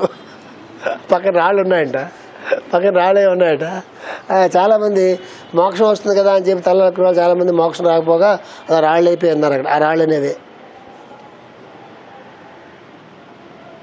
కానీ తల నరుక్కుంటే మోక్షం వస్తుంది. మోక్షం వస్తుంది కదా నరుక్కుంటే అవ్వకపోవచ్చు, అలా రాళ్ళు అయిపోయి అన్నవాళ్ళు నువ్వు తేల్చుకోవాలి. ఎవరైనా నరుక్కుంటే ఆ రాళ్ళే కాదు పాడు కాదు, నరుక్కుంటే మోక్షం రాదు, ఇది రాదు. అమ్మారు ఎవరైనా నరుక్కుంటే మోక్షం వస్తానంటారు. ఎవరు నరుక్కుంటాడు అసలు? కానీ చాలా కరెక్ట్, అది గుర్తుపెట్టుకోండి, చాలా కరెక్ట్. అది ఇక్కడ చాలా సాధారణ రహస్యం ఉంటుంది. అంచేతే మన ఒకటే, నోరు మూసుకొని పని చేసుకో. మనకి మన స్లోగన్ ఏంటి తెలుసా? నోరు మూసుకుని, చెవులు మూసుకుని, మనసు మూసుకుని, అన్నీ మూసుకుని పని చేసుకో అని. అన్నీ పెట్టకుండా అన్నీ మూసుకుని పని చేసుకొని పెట్టుకోవాలి ఇంట్లో. అన్నీ మూసుకుని పని చేసుకొని పెడితే వాడంతా ఆనందం అనుభవించేవాడు ప్రపంచంలో కూడా ఉన్నాడండి. అంతే. జస్ట్ పని చేసుకుని వెళ్ళిపోతుంటే వాడికి అన్నీ నడిచొస్తాయి కదా అని పని చేసేవాడికి రావు. ఎందుకంటే అక్కడ వాడికి కామం ఉంటుంది. కామం అంటే వాడికి కోరిక ఉంటుంది, వాడికి ఏజెండా ఉంటుంది. ఆయన నమ్ముకుంటే అన్నీ కుదురుతాయిలేండి అని. ఎందుకు కుదురుతాయి? సో విచిత్రంగా ఉంటుంది, చెప్పలే అట్లా చాలా విచిత్రంగా ఉంటుంది. ఏమి సంబంధం లేడికి బ్లెస్సింగ్ వస్తుంది, వాడికి భక్తి ఉండదు, ఏం ఉండదు. వాడికి అడ్డగాడ తిరుగుతుంటాడు, వాడికి అసలు ఏం ఉండదు. వాడికి అన్నీ కలిసి వస్తుంటాయి. వాడికి మా మేషాన్ని నమ్ముకున్నామంట, భగవంతుని నమ్ముకున్నాం, ఆయన నమ్ముకున్నాం, ఈయన అన్నీ పని చేస్తుంటాం, ఎప్పుడు బాధల్లో ఉన్నట్టుగా ఉంటాను. వాడికి ఏం ఉండదు, ఏం లాగా హ్యాపీ నడుతుంటాడు, అన్ని లంచాలు పుచ్చుకుంటాడు. వాడికి ఏ భక్తి ఉండదు, స్వార్థం ఉంటుంది, అన్నీ ఉంటాయి. అదో దున్నపోతులాగా దుఃఖలా తిరుగుతుంటాడు హ్యాపీగా. వాడు మనం చూసి నవ్వుతుంటాడు, ఏ ప్రేయర్లకి ఇలా అంటారు, అంతే పని పాటలేదు. మన అన్నీ అంటా మనకి ఏం రావు. పోనీ ఈనాడు ఈ లెక్చర్లు విన్న తర్వాత మనకు పోనీ ఏమైనా వస్తాయని చేస్తాం. మనలో కనీసం నాకు తెలిసి 80% మనలో చాలామంది నాకు తెలిసి ఏం వస్తామని చేసిన వాళ్ళు కాదు అంత. అదే లేకపోతే ఇంతకాలం ఉంటుంది నాతో పాటు. నాతో ఆడడం మిగిలినంటే వాడికి అది ఒక్క లక్షణం ఉండకూడదు. ఆ 1 లక్షం వాడు అవ్వడం నేను నాతో మిగలేను. నా గ్రూప్ అక్కర్లేదు కదా. డబ్బులు పుచ్చుకుంటే మన గ్రూప్ ఎక్కువ ఉంటే మనకి వస్తుంది. డబ్బులు పాత నమస్కారాలు, పళ్ళు, బట్టలు అక్కర్లేడికి ఏం కాదు, గ్రూప్ ఉంటే లేకపోతే ఏంటి అవ్వకం. నాతో చాలా కాలేటువంటి వాడికి ముందు ఆ లక్షణం పోద్ది. నిజంగా మాస్టర్ గారి పాదాలు పట్టినటువంటి ఆ లక్షణం మొట్టమొదటిపోతుంది. వాడికి ఒకటే ఎజెండా జీవితంలో, పనిచేయడం అంతే. పనిచేయడం. వాడు తెలుస్తుంది అందులో హాయ్ ఏంటో, సదుపాయం ఉంటాడు కూడా వాడు తెలుస్తుంది. సదుపాయం గురించి వాడు పట్టించుకోడు. అదేం చెప్పారు మాస్టర్, ఏం చెప్పారు? కుర్చీలో ఉండే సోఫా కృష్ణ ఉంది, అది ఎందుకు పనికి వస్తారా అంటే హ్యాపీ కూర్చోడానికి కాదు, కూర్చున్నంతసేపు వాడి శరీరం వాడిని కష్టపెట్టకుండా ఉండడం గురించి. అది కుర్చీలో ఉండే సోఫా ఉదయం సాయంకాలం దాకా అలా తలెత్తకుండా పనిచేస్తున్నటువంటి వాడికి ఆ శరీరం కష్టపడి ఈ పని ఆగిపోకుండా ఆ సోఫా వాడికి పనికి వస్తుంది తప్ప, ఆ సోఫాలో మంచి క్వశ్చన్స్ కూర్చుందాం అనుకున్నటువంటి వాడికి ఈ క్వశ్చన్ మీద దృష్టి ఉంటుంది తప్ప, అడుగు రాగానే ఉదయం దాన్ని తుడుచుకుని జాతర ఎవరు కూర్చోపోకండి ఇక్కడ అని ఎవడో కూర్చుని వాళ్ళు కోపడి వాడి ఇంటికి పడికి వెళ్ళిపోయి చంకలో పెట్టుకుని ఇవన్నీ చేస్తాడు వాడు. అర్థమైందా? ఇది మేస్టర్ ఎంత ఏంటి తెలుసా? ఇది స్థితప్రజ్ఞుడు కావాలంటే చెప్తున్నారు మేస్టర్. ఇదంతా స్థితప్రజ్ఞుడు కావాలి లక్షణాలు చెప్తున్నారు మాస్టర్ గారు. వీతరాగ భయక్రోధ అను సమాసమునకు తొలగిన రాగభయక్రోధములు కలవాడని అర్థము కానీ వాడిని తొలగించుకున్నవాడని అర్థము కాదు. ఈ ఈ ఈ శ్లోకాలు మేస్టారు ఒక స్పెషల్ లాస్ట్ టైం కూడా ఒక శ్లోకం చెప్పాను మీకు నేను. ఇదే శ్లోకం వీతరాగ భయక్రోధ అనే ఇదే శ్లోకాన్ని తీసుకుని మిగతా తాత్పర్యాలు తీసుకుంటే ఏమిటో తెలుసా? ఆ సమాసమునకు మేస్టర్ వాడేది ఇక్కడ సమాసంగా తీసుకున్నది మేస్టర్ దీన్ని. ఆ సమాసమునకు తొలగిన రాగభయ క్రోధములు కలవాడని అర్థము కానీ వాడిని తొలగించుకున్నవాడిని అర్థము కాదు. ఈ ఎక్స్ప్లెనేషన్ ఒక మాస్టర్ గారు మాత్రమే ఇస్తారు. కాకపోతే మిగతా వెళ్ళి చూడండి, తొలగించుకోవడం సాధ్యం కాదు మనకి తెలుసు కదా. మరి ఏం తొలగించుకున్నామన్న మొఖం కోపం పోయిందా, మోహం పోయిందా, రాగం పోయిందా, మనవాళ్ళు అన్న భావం పోయిందా, మన వాళ్ళ కాదన్న భావం పోయిందా, మన స్నేహితులన్న భావం పోయిందా, శత్రువులు ఏం పోయింది, మనలో ఏం అనుకుంటా ఏం పోవు. సొంత మామూలు ఉన్నారనుకోండి, కూతురు పిల్లలు కొడుకు పిల్లలు ఉన్నారనుకోండి, కూతురు పిల్లలు కొడుకు పిల్లలు ఒకలా చూసి అక్కడ ప్రమాదం చూశారు మీరు. నాకు తెలిసి 1000 మంది మామూలు తాతలు ఉంటే కూతురు పిల్లల్ని కొడుకుల పిల్లల్ని కూతుర్ని కోడల్ని వదిలేసేయండి. పోనీ కూతుర్ని ఎలా ఒకలా చూడలేరు, వదిలేసేయండి పక్కన. కూతురు పిల్లలకి కోళ్ళ పిల్లకి కొడుకు పిల్లలు కదా, కూతురు పిల్లలకి కొడుకు పిల్లలకి వాళ్ళకి ప్రాబ్లం ఏమి వస్తుంది? కూతురు కోళ్ళు అంటే పై అమ్మాయి ఏదో వాళ్ళకి ఆ అమ్మాయికి ఒక అమ్మ ఉంటుందా చూసుకుంటుందా ఏదో అలాంటి లాజిక్ ఏదో ఏడుస్తుంది అనుకుందాం. కూతురు పిల్లల్ని కొడుకుల పిల్లల్ని కూడా ఒకలా చూసుకున్న వాళ్ళు ఎక్కడ మీరు చూసారా? సాధారణ కూతురు పిల్లల్ని బాగా ప్రేమగా చూసుకుంటారు ఇన్ జనరల్. కొడుకు పిల్లల్ని అంత ప్రేమగా చూడరు. కాలుతో లోపల టెస్ట్ నాకు చెప్పకండి, నేను ఏమైనా క్వశ్చన్ చేయట్లే. మేము చూస్తామండి అని అనబాకండి. ఆ డిగ్రీ ఆఫ్ డిఫరెన్స్ ఉంటుందా లేదా చూసుకోండి. ఏ బోర్డు లాజిక్ లేడిస్తాయి. కూతురు ఇంటి ఇక్కడికి వస్తుంది, ఇక్కడే పిల్లలకి అంటది. ఆ చిన్నప్పటి నుంచి మన కళ్ళ ముందు అలా డేస్ బేబీ నుంచి మన ముందు పెరుగుతారు, అటాచ్మెంట్. ఇవన్నీ లాజికల్ చాలా ఉంటాయి. ఈ కోళ్ళేమో పుట్టింట్లోకి అంటది అంటే ఆ పుట్టింటి వాళ్ళకి ఆ పిల్లల మీద ఎక్కువ ప్రేమ ఉంటుంది. ఈ పుట్టింటి వాళ్ళకి ఏదో చెప్తా లాజిక్ అంతా. నాకు ఈ లాజిక్ నాకు ఎప్పటికీ అర్థం కాదు, అది వేరే విషయం. ఆ లెవెల్లో మనం ఆలోచించుకుంటే మన సొంత పిల్లలు, సొంత తమ్ముడు పిల్లలు, సొంత చెల్లి పిల్లలు, సొంత పిల్లల దగ్గరే అంతో ఇంతో మనకు కొంచెం ఎవరన్నా తాత అని పిలిచాడు అనుకోండి, ప్రేమగా ఆడ మీద ఎక్కువ ప్రేమ కూర్చిపోతుంది. ఆ పక్కవాడు పిల్లలు అనుకోండి, కొడుకు కూతురు కొడుకు పిల్లలు అనుకోండి, చూసావా పిలిచాడు, అది ప్రేమ అంటే. ఆడెందుకు పిలుస్తాడు, అందుకే పుట్టాడు. ఆడెందుకు పుట్టాడు, ఒరే నేను పిలవకపోయినా కూడా నీ గీత అంటుందా అంటలేదా, ఆడెందుకు పుట్టాడు తెలుసా, ఒరే నేను పిలవకపోయినా కూడా నువ్వు చిన్నప్పటి నుంచి గీత చదువుకుంటున్నావు కదా, ఇప్పుడు లెక్చర్కి వెళ్ళావు కదా, అంటిందా లేదా అని అని అని ఆడు మనసులో అనుకుంటాడు. మరి చెప్పడు, ఆడు కూడా కృష్ణ స్వరూపమే కదా, మనకు అర్థం కాదు. శత్రువులారా అంతే, గుర్తుపెట్టుకోండి. ఎవడు మన మీద కోపంగా ఉన్నా, ఎవడు మనల్ని కామెంట్ చేసినా, ఎవడు మనల్ని పొగిడినా, వాడు తిట్టినా, వాడు పొగిడినా, ఎవడైనా సరే భగవంతుడు నీ మీద ఒక భగవంతుడు అడే వెయ్యడు. ఆడికండి భగవంతుడికి ఏంటి అవసరం. మనకి ఒక రకమైనటువంటి రాయి వేసారనమాట. అంటే డంగ్ టంగ్ అని మోగుతుందా, అదే ఏదో ఏ సినిమా అది క్షాత్రీయ సినిమా అనుకుంటా, గుర్తులేదు సినిమాలో ఇట్లా కొడుతుంటాడు. ఇది తుకారామా, క్షాత్రియ తుకారాం రెండే సినిమాలు, ఏదో సినిమా అలాంటిది. ఎవరైనా వస్తే ఇలా కొడుతుంటాడు అన్న, ఇలా కొట్టి కుంటలో వేసుకుంటాడు అనమాట. ఇలా కొడుతుంటాడు, పెద్ద గురువు ఆయన, అవధూత ఆయన. ఇలా కొడుతుంటే ఇది ఒట్టుకుంటే వెళ్ళిపోమంటాడు. అంటే ఇక్కడ ఎలా తగిలితే అడిగితే ఏం కనిపించదు అనమాట. వెళ్ళిపోయి ఈ జన్మ రాలేదు అని చెప్పేసేసి అట్లా వచ్చి పెద్దవాడు మనం ముట్టుకే పెట్టి వెళ్ళేవాడే. ఆడు తిడుతూ వచ్చినా, వాడు కొడుతూ వచ్చినా. అందుకే బెస్ట్ రూల్ ఏంటి తెలుసా, ఇంత డిలీట్ చేయమని చెప్పారో చాలా డేంజరస్ థియరీ అది. ఏవి డిలీట్ చేయాలో, ఏవి డిలీషన్ పెండింగ్లో పెట్టాలో, అది ఫిజికల్ డిలీషనా, మెంటల్ డిలీషనా, ఎమోషనల్ డిలీషనా, అది తెలియాలి. డిలీట్ చేయాలంటే అందరూ డిలీట్ చేస్తే రేపు పొద్దున వాళ్ళతో మనం పని పడవచ్చు, కంపలు అంటుపోతాయి. ఆ డిలీషన్ ఫిజికల్ లెవెల్లోనా, ఇంటలెక్చువల్ లెవెల్లోనా, మెంటల్ లెవెల్లోనా, ఎమోషనల్ లెవెల్లోనా. ఎమోషనల్ లెవెల్లో any relationship always should be deleted. Emotional లెవెల్లో రిలేషన్షిప్ డిలీట్ చేయకపోతే చాలా దుఃఖంలో వెళ్ళాల్సి వస్తుంది. అసలు ప్రసక్తే లేదు. ఇంటలెక్చువల్ పర్లే, వాడి ఇంటలెక్చువల్ మన ఇంటలెక్చువల్ కాబట్టి వాడికి మన మీద ప్రయోగాలు చేస్తుంటాడు, మనం వాడి మీద ప్రయోగాలు చేస్తుంటాం. దానివల్ల ఇద్దరు దొంగవాదాలే. ఇంటలెక్చువల్గా పెద్ద మనం అదగలేదు.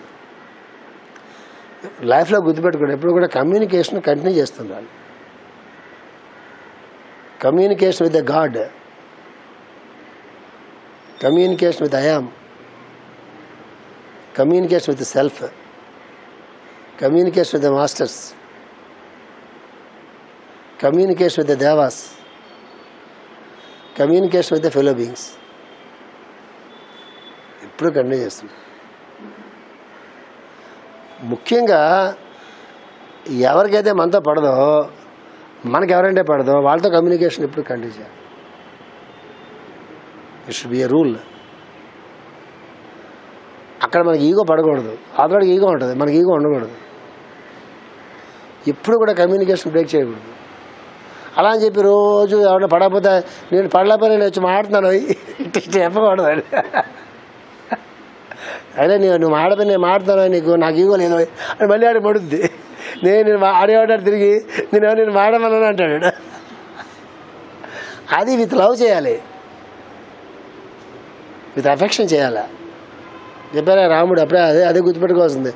రాముడు ఎవరితో మాట్లాడినా ఫ్రెష్గా మాట్లాడుతున్నాడని చెప్పానే, అట్లాంటి అక్కడ గుర్తురావాలి. ఇప్పుడు గుర్తుకొస్తే ఉపయోగం లేదు, అక్కడ గుర్తురావాలి. ఇప్పుడు గుర్తుకొస్తే ఏ ఉపయోగం నమ్మకం.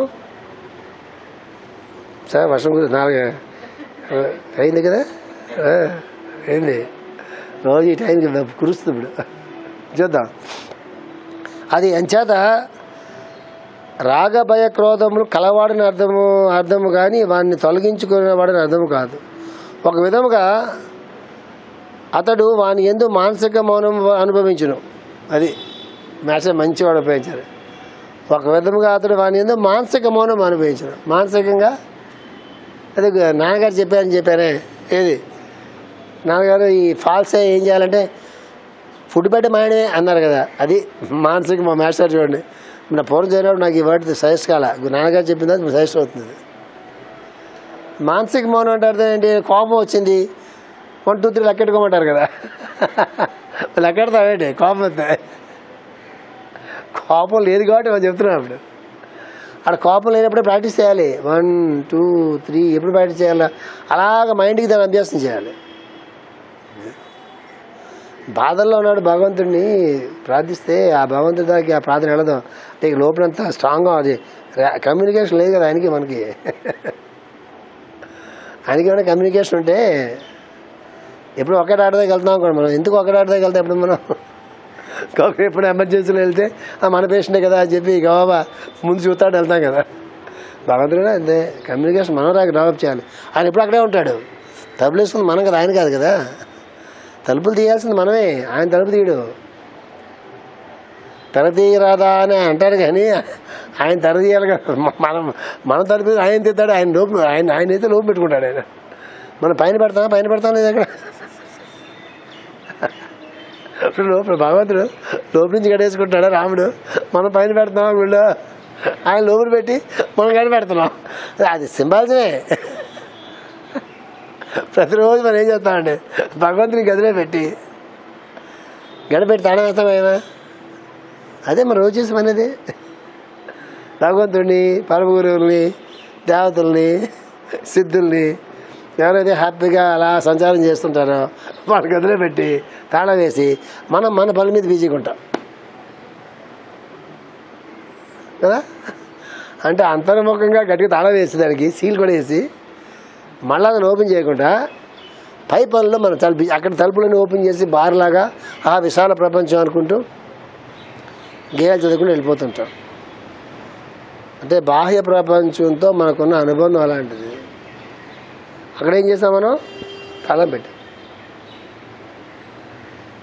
ఒకసారి పార్థకుమార్ గారు మంచి మూడ్లో రాజు ఎందుకండి ఈ గుడి అంతా ఓపెన్ చేసే శుభ్రంగా రాముడి పైన పెట్టచ్చు కదా అన్నారు. నిజంగా చాలా మంచి ఆయన గణపతులన్నీ పైన పెడతారు. ఆయన ఎక్కడ గణపతి, ఆయన పేరే గణపతి కదా. పార్థకుమార్ అంటే గణపతే కదా.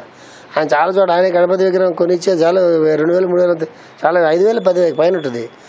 రాతితో చేస్తారు. రాతి గణపతి విగ్రహాలు పెట్టాలంటే రోజు దానికి అభిషేకాలు పూజలు తర్వాత దానికి మహానైవేద్యం పెట్టాలని భయపడి నేను పెట్టించలా. అన్ని చోట్ల ఆయన సెంటర్స్లో ఆయనే కొని ఇచ్చి పెడతారు. గణపతి ఆయనకి గురుకులో కూడా గణపతి చేస్తారు కదా. ఆయన గణపతి ఆరాధన ఎవరు చేస్తే వాళ్ళ డబ్బులు బాగుంటాయి. మీరు కూడా చేయించుకోవాలి. గణపతి ఆరాధన ఎవరైతే బాగా చేసుకుంటారో మా పార్థకుమార్కి మొత్తం సక్సెస్ అంతా గణపతి ఆరాధనే. మీరు అడగచ్చు, మీరు కూడా చేయించుకొస్తారు, మీకు డబ్బులు వస్తాయి, మాకు కూడా బాగుంటుంది కదా. నేను మీకు నేను ఇస్తాను కాదు, ఇక మంచి గుళ్ళు మంచి ఏమీ వస్తాయి కదా. నాకు వదిలే బాబు ఒకరు, నేను ఈ డబ్బులు కావాలి మాకు వదిలే బాబు, ఈ జన్మకి ఏదో అయిపోతుంది, ఉద్యమం చూసుకుందాం అని. అందువల్ల గణపతి ఆరాధన చేసిన అందరికీ బాగా బాగుంటుంది. ఆయన చాలా చాలా గ్రూపులో మీరు చూస్తారు కదా, చాలా భక్తిగా చేస్తారు ఆయన. ఎందుకు చెప్పాను గణపతి గురించి మీకు?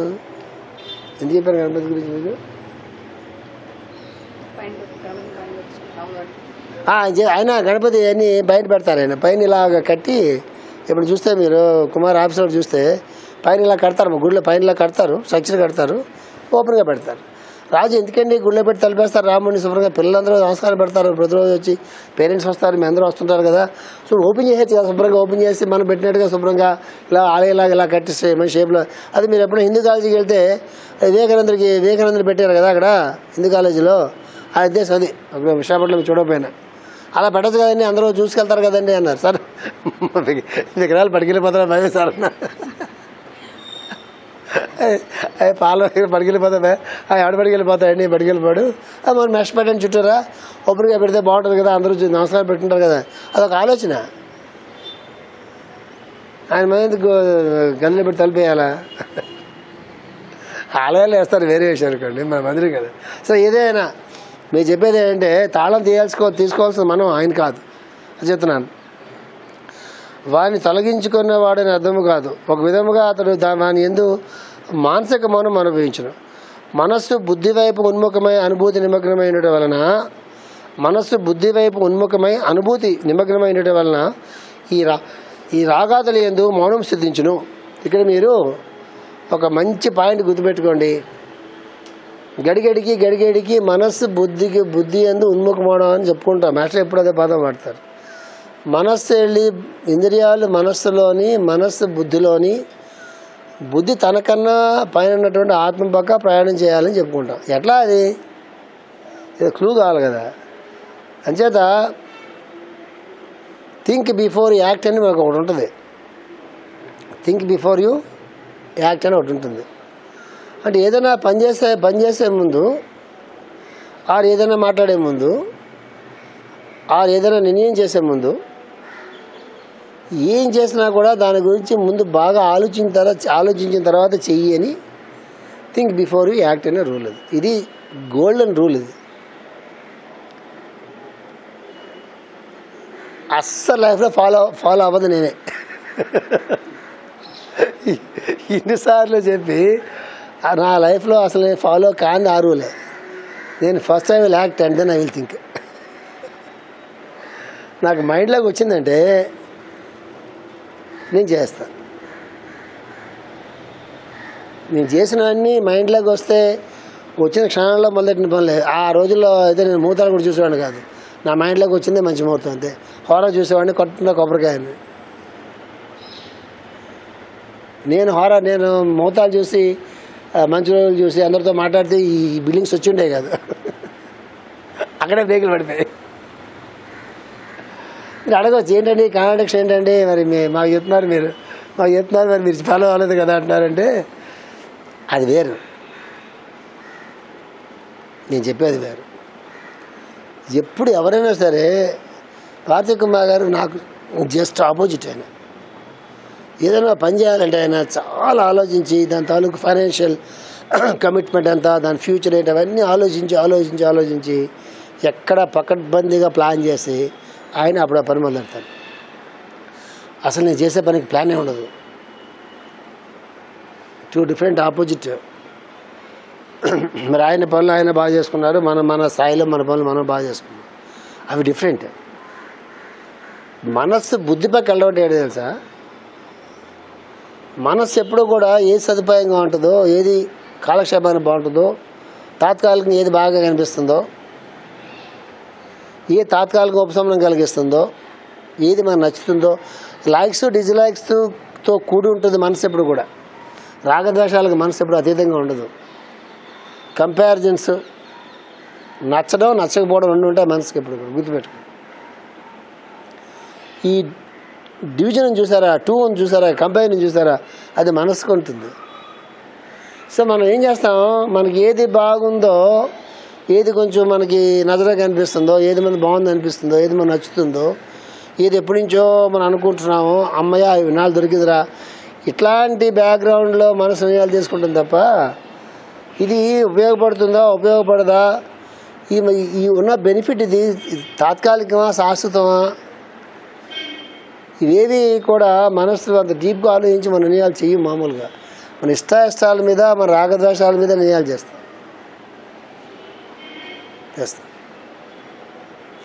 బుద్ధి అట్లా చేయదు. బుద్ధి డిస్క్రిమినేట్ చేస్తుంది. అంటే ఇట్లా చేసాము, ఇప్పుడు బాగుంది కానీ రేపు పొద్దున బాగుండకపోవచ్చు, ఇప్పుడు బాగాలేదు కానీ రేపు పొద్దున బాగుండొచ్చు, దీంట్లో ఉండేటటువంటి పర్మనెన్స్ ఇది, ఇవే బుద్ధి. దీంట్లో ఉండేటువంటి సదుపాయం ఇది, దీనివల్ల ఉపయోగం ఇది, ఎంత బాగుంది ఎంత బాగాలేదు, ఎందుకు బాగుంది, ఇవన్నీ బుద్ధి చెప్పగలదు తప్ప మనకి. అందుకే ప్రతిరోజు ఖచ్చితంగా ఇలా నేను చాలా చెప్తుంటాను, ఎన్ని మీరు పికప్ చేస్తారో నాకు తెలియదు. అందుకే ప్రతిరోజు ఖచ్చితంగా ఉదయం కళ్ళు మూసుకుని ఒక 9 సార్లు 12 సార్లు చాలా ప్రశాంతమైనటువంటి మనసుతో ఓంకారం 5 గంటలకు లేచినప్పుడు శుభ్రంగా స్నానం చేసుకుని చాలా ప్రశాంతమైన మనసుతో ఓంకారం స్లోగా పెద్ద గొంతు పెట్టకూడదు. అప్పుడు చాలా మంచి స్వరంతో ఓంకారం చేసుకుంటూ మరీ దీర్ఘంగా సాగదీయకుండా ఆయాసం వచ్చేదా కాకుండా చాలా మంచి స్వరంతో మనకే ముచ్చటగొలిపే స్వరంతో ఓంకారం చేసుకుంటూ ఆ ఓంకారాన్ని వింటూ అదొక 11 సార్లు 21 సార్లు ఓంకారం చేసుకున్న తర్వాత అప్పుడు కూర్చుని గాయత్రి చాలా ప్రశాంతంగా ఓం భూర్భస్వం దశోరేణ్యం భర్గోదేవ్యాత్ ఓం భూర్భస్వం దశ ఎక్కువ మాట చదవమంటే ఏం చేస్తాం మనం? వీళ్ళేంది ఎక్కువ మాట చదవమని చెప్పామనుకోండి ఎవరికైనా, మనం ఏం చేస్తామండి? స్పీడ్ పెరిగిపోద్దా? ఎక్కువ మాట అన్నాం కాబట్టి చదవకూడదు అట్లా. అది 10 మాటలైనా 15 మాటలైనా 2 మాటలైనా 3 మాటలైనా ఓం భూర్భువస్సువః ఓం తత్సవితుర్వరేణ్యం భర్గో దేవస్య ధీమహి ధియో యో నః ప్రచోదయాత్. ఓం భూర్భువస్సువః ఓం తత్సవితుర్వరేణ్యం భర్గో దేవస్య ధీమహి ధియో యో నః ప్రచోదయాత్. ఓం భూర్భువస్సువః ఓం తత్సవితుర్వరేణ్యం భర్గో దేవస్య ధీమహి ధియో యో నః ప్రచోదయాత్. అలాగా 3 సార్లు చదివారనుకోండి, 4th టైం స్పీడ్ ఎక్కిపోతారు మీరు. ఎందుకు? మైండ్ అది వెంట మానేసేసి ఎటో పోతే స్పీడ్ అయిపోతుంది. దాన్ని వింటూ ఆ సైలెన్స్, అది మనం పైకి అంటున్నప్పుడు కూడా మనం సైలెన్స్తోనే మాట్లాడుతున్నట్టుగా ఉండాలి ఆ సౌండ్. అట్లా గాయత్రి 10 సార్లు 20 సార్లు 30 సార్లు చేసామనుకోండి, ఖచ్చితంగా ధియో యో నః ప్రచోదయాత్, ఆ బుద్ధి ప్రచోదనం అవుతుంది. ఆ బుద్ధి ప్రచోదనం అవుతుంది. గుర్తుపెట్టు. అప్పుడు క్రమంగా ఈ ఓంకారంతో ఈ గాయత్రితో, ఓంకారంతో ఈ గాయత్రితో, ఓంకారంతో ఈ గాయత్రితో క్రమంగా బుద్ధి ప్రచోదనం అవుతున్న కొద్ది మీరు గుర్తుపెట్టుకోండి, డే టు డే లైఫ్లో ఎప్పుడన్నా మీకు ఒక ఫ్లాష్ లాగా వస్తూ ఉంటుంది. అందరికీ వస్తుంటాయి, ఫ్లాషెస్ వస్తుంటాయి. ఒక ఫ్లాష్ ఏమొస్తుంది, ఒకసారి ఏమొస్తుంది, ఇవాళ నుంచి నేను చాలా ఆనందంగా ఉండాలి, ఇవాళ నుంచి ఎవరితోనూ నాకు ఏ రకమైన మనస్పర్ధలు నాకు వద్దు, ఇవాళ నుంచి నేను ప్రతిరోజు 2 పూట్ల చాలా బుద్ధిగా ప్రేయర్ చేసుకోవాలి, ఇవాళ నుంచి నేను ఖచ్చితంగా 5 గంటలు లేచి శుభ్రంగా ఏదైతే చెప్పారో అంతా ఒక డైరీలో ఎంటర్ చేసుకుని లేదా గోడ కొట్టుకుని ఒక డిసిప్లిన్గా ఉండాలి, ఇవాళ నుంచి నేను రామాయణం మొదలుపెట్టి చదువుకోవాలి. ఇట్లాగా కొన్ని ఫ్లాషెస్ లాగా ఇవాళ నుంచి వాళ్ళకి నాకు పట్టలే, చాలా రోజు వాళ్ళకి నాకు మనస్పర్ధలు ఉన్నాయి, ఎట్లాగైనా వాళ్ళతో ఏదో రకంగా వాళ్ళతో నేను మళ్ళీ ఒకసారి ప్రేమగా మాట్లాడి ఆ మనస్పర్ధ తొలగించుకోవాలి. ఇట్లా ఏదో ఒకటి, ఏదైనా ఒక మంచి ఆలోచన ప్రతి మనిషికి కూడా ఒక ఫ్లాష్ లాగా వస్తుంది. దాన్ని పట్టుకోవడం చేద్దాం. ఎక్కువ ఫ్లాష్లు వస్తే ఆ ఫ్లాష్లు అంటారు, అట్లా అబరేషన్స్ అంటారు, అట్లా అవి వస్తే మన బోర్డు వస్తుంటాయి, అవి చేసేయాలి, ఇవి చేసేయాలి, ఇవి చేసేయాలి, అవి చేసేయాలి, ఉధృతంగా వస్తాయి. అవి స్టాండ్ కావు. లోపు నుంచి ఫ్లాష్ వస్తుంది ఎప్పటికప్పుడు. ఇక్కడి నుంచి వచ్చే ఫ్లాష్లు వేరు, ఇక్కడి నుంచి వచ్చే ఫ్లాష్లు వేరు. ఇక్కడి నుంచి చాలా ఫ్లాష్ వస్తాయి మనకు, అవి స్టాండ్ కావు. లోపల నుంచి వచ్చే ఫ్లాష్ ఉంటుంది చూసారా, దానికి చాలా బలం ఉంటుంది. దాన్ని పట్టుకున్నటువంటి వాడికి ఆ ప్లాంటరీ పొజిషన్స్ పనిచేయవు, గుర్తుపెట్టుకోండి. ఆ ఫ్లాష్ని ఏది అడ్డుకోలేదు, దాంతో వెళ్ళిపోయినాడు సేఫ్. మనకు మూతాలు ఉండవు. మనకు వచ్చే ఫ్లాష్ ఇక్కడి నుంచి వస్తుంటాయి. అవి ఉద్వేగాలంటే, అవి ఎమోషన్స్ అంటే, అవి అబ్రేషన్స్ అంటే. ఇక్కడి నుంచి కొంచెం చాలా డీప్గా ఉంటాయి. అది మనం డిస్క్రిమినేషన్ చేయాలన్నా కూడా అదే ఉపయోగపడుతుంది. అందుకే ఎప్పుడు కూడా గుర్తుపెట్టుకోండి, మనసు ఎంత ఎక్కువసేపు ప్రశాంతంగా ఉంటే అంత ఎక్కువసేపు బుద్ధిలోకి వెళ్ళడానికి వీడికి ఎంట్రన్స్ దొరుకుతుంటుంది. సుమారు గుర్తుపెట్టుకోండి, మనస్సు జీవితంలో ఎంతసేపు అయితే ప్రశాంతంగా ఉంటుందో అంతసేపు బుద్ధిలోకి వెళ్ళడానికి దానికి మార్గం దొరుకుతుంది. ఎంతసేపు అయితే ఈ ప్రచోదనమైనటువంటి బుద్ధి ఏదైతే ఉన్నదో ఆ బుద్ధిలోంచి వచ్చేటటువంటి సంకల్పాలు ఏవైతే ఉన్నాయో ఆ సంకల్పాలని పట్టుకోవడం చేతనైనటువంటి వాడికి, ఆ ప్రకారంగా జీవితాన్ని నడిపించుకునేటటువంటి వాడికి మధ్యలో వచ్చేటటువంటి టెంప్టేషన్స్ ఉంటాయి, మధ్యలో వచ్చే డీవియేషన్స్ ఉంటాయి. వాటి పక్క మౌనం వహించాలా.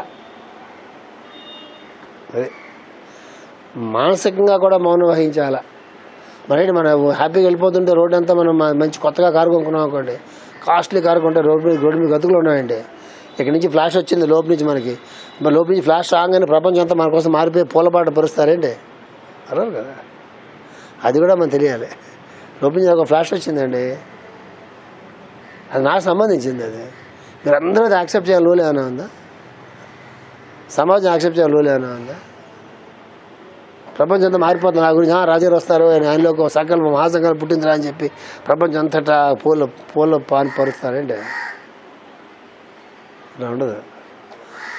అక్కడ వచ్చేటటువంటి రియాక్షన్స్ ఏవైతే ఉంటాయో, అక్కడ వచ్చేటటువంటి మార్పులు ఏవైతే ఉంటాయో, అక్కడ వచ్చేటటువంటి టెంపరేచర్స్ ఏవైతే ఉంటాయో, అక్కడ వచ్చేటటువంటి ఏవైతే కొన్ని టెస్టులు ఏవైతే ఉంటాయో, మన కష్టాలు ఏవైతే ఉంటాయో, వాటి పక్క మౌన వహించడం చేత కావాలి.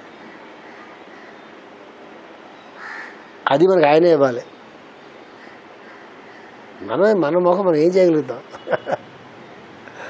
గురువు తాలూకు బలం లేనిదే మనం ఏం చేయలేమండి.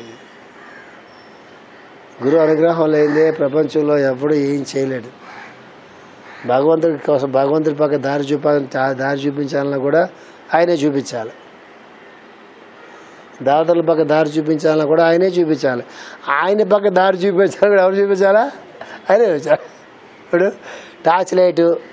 టార్చ్లో ఏముంది? లైట్. భగవంతుడు గారు లైట్. ఆ లైట్కి దారి చూపించాలన్నా ఈ లైట్ వేయాల్సిందే కదా. ఇప్పుడు చీకటిగా ఉందండి, కరెంటు పోయింది, ఇన్వర్టర్ కూడా పోయింది, పేడ పోయింది, ఇన్వర్టర్ పోయింది, కరెంటు పోయింది, రెండు పోయాయి. గాఢాంధకారంగా ఉంది. ఎక్కడో మనం ఉన్నాం.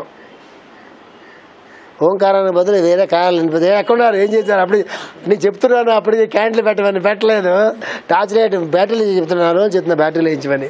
బ్యాటరీలు వేయించలేదు.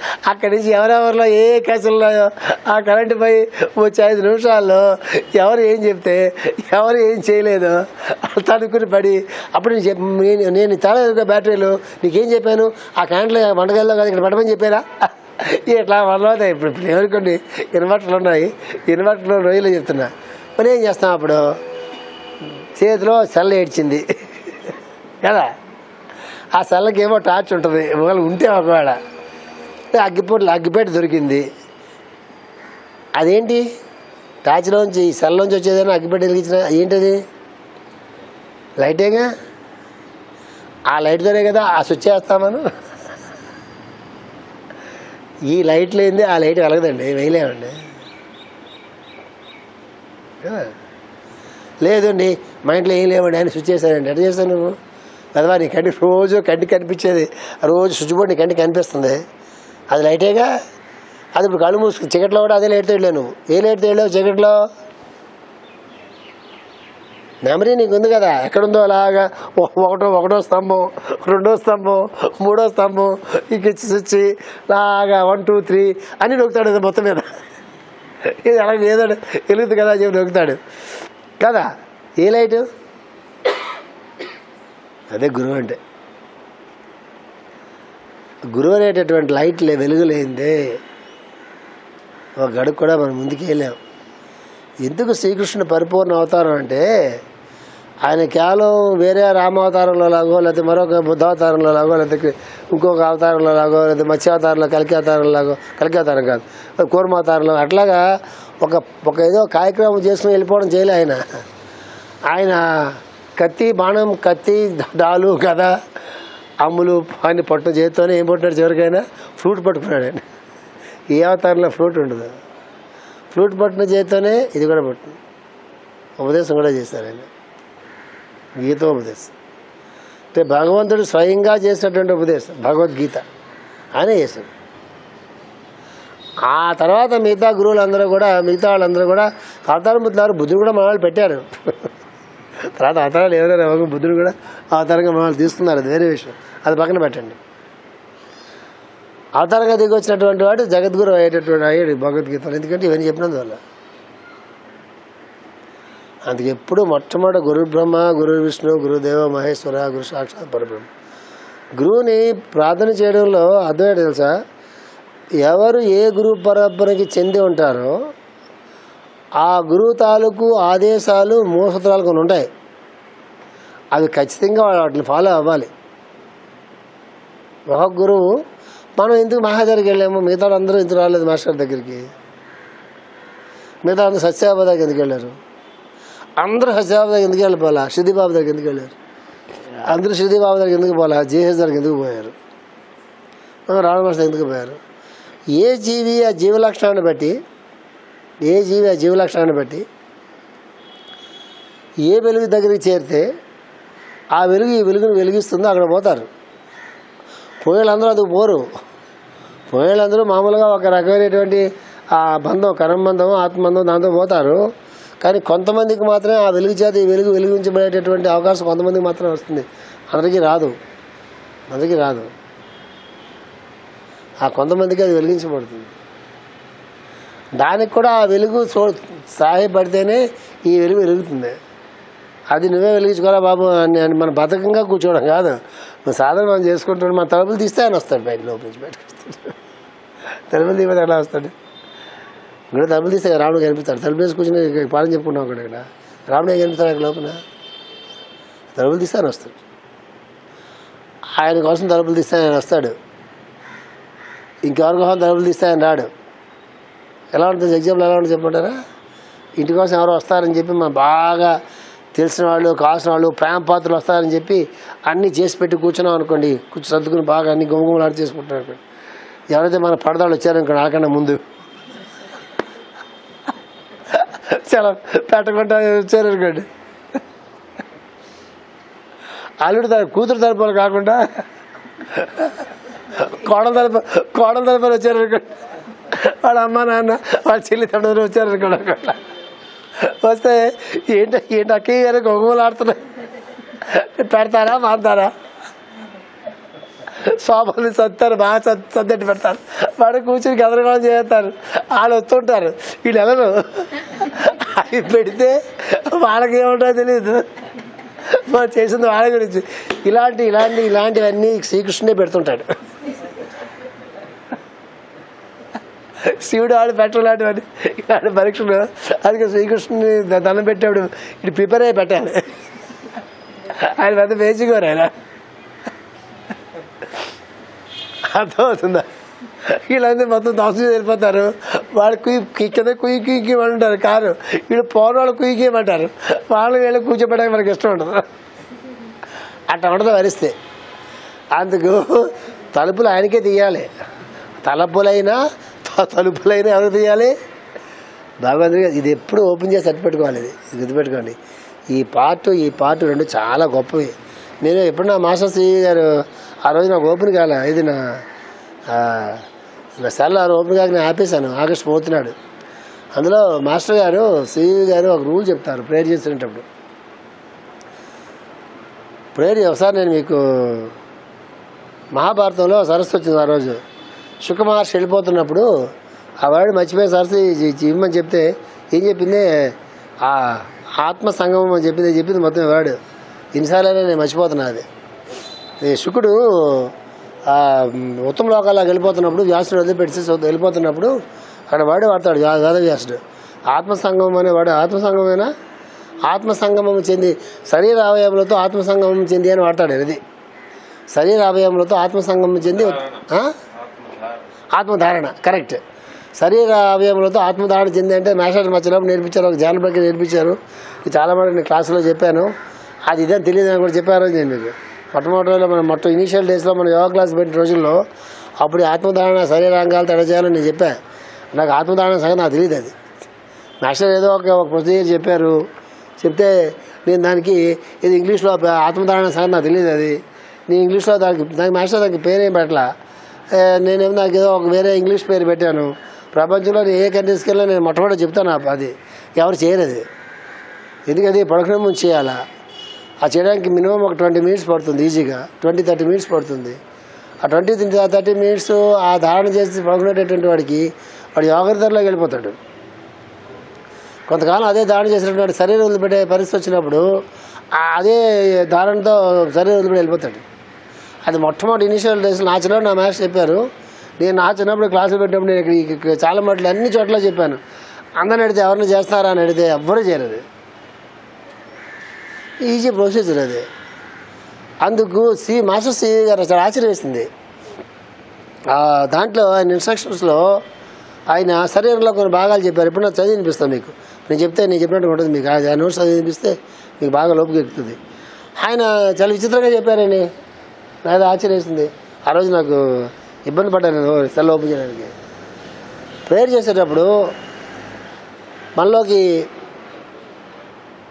ప్రేయర్ చేసేటప్పుడు మనలోకి ఎట్లాగే దిగి వస్తుందో, పైనుంచి వెలుగు ఎలా దిగి వస్తుందో, ఆ వెలుగు దిగొచ్చే క్రమంలో మనం ప్రేయర్లో ఏ శరీర అవయవాల దగ్గర ఒకసారి మనం మనసు పెట్టి అక్కడ దాంతో కలిసి ఉండాలనేటువంటి దాన్ని నాకు ఎంత నేర్పు చావాలి ఆ నోట్స్లో.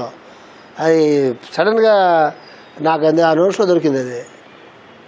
అది చాలా ఆశ్చర్యం వేస్తుంది. అంటే మాస్టర్ గారు రిఫరెన్స్ లేకపోయినా ఒకడైపోయినా మాస్టర్ చెప్పింది శుక్రుడి దగ్గర నుంచి మాస్టర్ శ్రీ గారు అది శుక్రుడి నుంచి ఉన్న ప్రాసెస్. అది శుక్రుడు చెప్పిన ఆత్మధారణ మనం చెప్పలేము. శరీరాంగాలతో ఆత్మధారణ అంటే ఆయన చెప్పింది చాలా హై లెవెల్ చెప్పుంటారు. ఆయన మాస్టర్ గారు ఒక ప్రొసీజర్ చెప్పారు. ఆత్మధారణ కరెక్ట్ ఒక ప్రొసీజర్ చెప్పారు. సివి గారు చెప్పారు ఆయన పేరు గురించి. ఇంతవరకు ఇప్పుడు మాస్టర్ చెప్పినట్టుగా నేను ఇప్పుడు కూడా వెళ్ళలేదు. నేను ఇప్పుడు అడిగేమని మాస్టర్ చెప్పారు. ఇది మాస్టర్ జాల్కుల్ గారు చెప్పారు, మాస్టర్ గారు చెప్పారు. నేను ఎప్పుడు నా రొటీన్ యోగా క్లాస్ నేను ఎప్పుడు చెప్తూనే ఉంటాను. ఆ సివి గారు చెప్పారు మనకు తెలియదు. అది బ్యూటీ అక్కడ. అప్పుడు కదా మీ మీద మీ కాన్ఫిడెన్స్ వస్తుంది. మీరు చెప్తుంది కరెక్టే అని. చెప్తుంది నువ్వు కాదురా, చెప్తుంది ఆయన అని ఎప్పుడు కాన్ఫిడెన్స్ వస్తుంది మీకు? మనం ఏదైనా చెప్తున్నప్పుడు తర్వాత చాలా కాలం పోయిన తర్వాత అది మాస్టర్ గారు చెప్పారా, శుకుడు చెప్పారా, వాళ్ళు చెప్పారా అన్నప్పుడు అప్పుడు మీ ధైర్యం వస్తుంది. ఓహో అప్పుడు ఏం ధైర్యం వస్తుంది? నేనేం చెప్పే పిచ్ ఎగ్జాంపుల్స్ కాదురా, అప్పుడు ఇందా చెప్పాను మీకు ఫ్లాష్ని చెప్పానే, ఆ ఫ్లాష్ పట్టుకోవడం చేత అయితే ఇలాంటి ఫ్లాష్లు మాత్రం మనం పట్టుకుంటాం. దానికి డైరీ మెయింటైన్ చేయాలి. ఆ ఫ్లాష్ డైరీ మెయింటైన్ చేయాలి. ఎప్పుడు ఫ్లాషెస్ కన్ఫర్మ్ అవ్వాలి. ఏదైనా బుక్లో కన్ఫర్మ్ అవ్వాలి.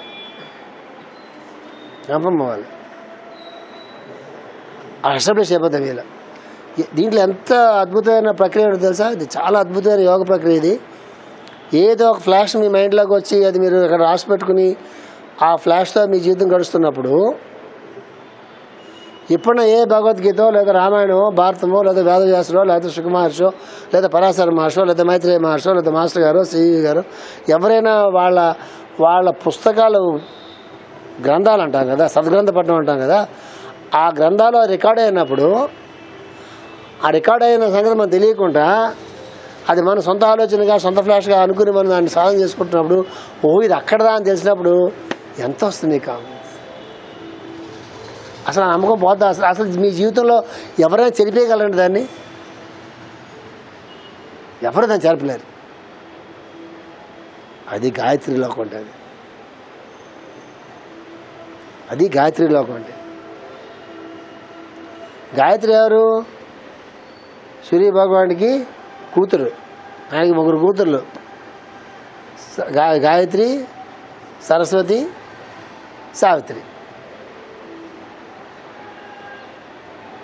కూతురు అంటే ఆయన నుంచి వచ్చే వెలుగులు అర్థం. కూతురు అంటే ఆయన ప్రత్యేకంగా పెళ్లి చేసుకుని మూతలు పెట్టారు కాదు. కూతురు అంటే ఆయన నుంచి దిగి వచ్చేటటువంటి వెలుగులు సుమా అని అర్థం. ఇది ఓకేనా? సో చాలా చెప్పేశాను ఇవాళ. వాడిని తొలగించుకున్న వారు అర్థము కాదు, ఒక విధముగా అతను వాని యందు మానసిక మౌనం అనుభవించును. మనస్సు బుద్ధి వైపు ఉన్ముఖమై అనుభూతి నిమగ్నమై ఉండడం వలన ఈ రాగాది యందు మౌనం సిద్ధించును. మనస్సు బుద్ధి యందు ఉన్ముఖమై అనుభూతి నిమగ్నమై ఉండడం వల్ల ఈ రాగాదుల యందు మౌనం సిద్ధించును. అనుభూతి అంటేనండి ఇక్కడ అందరూ జాతిగానండి. అనుభూతి అనగానే మనం మొట్టమొదటి పడే పొరపాటు ఏంటి తెలుసా? అది మానసికమైన అనుభూతి అని ఒక పొరపాటు మొట్టమొదటి పడతాము.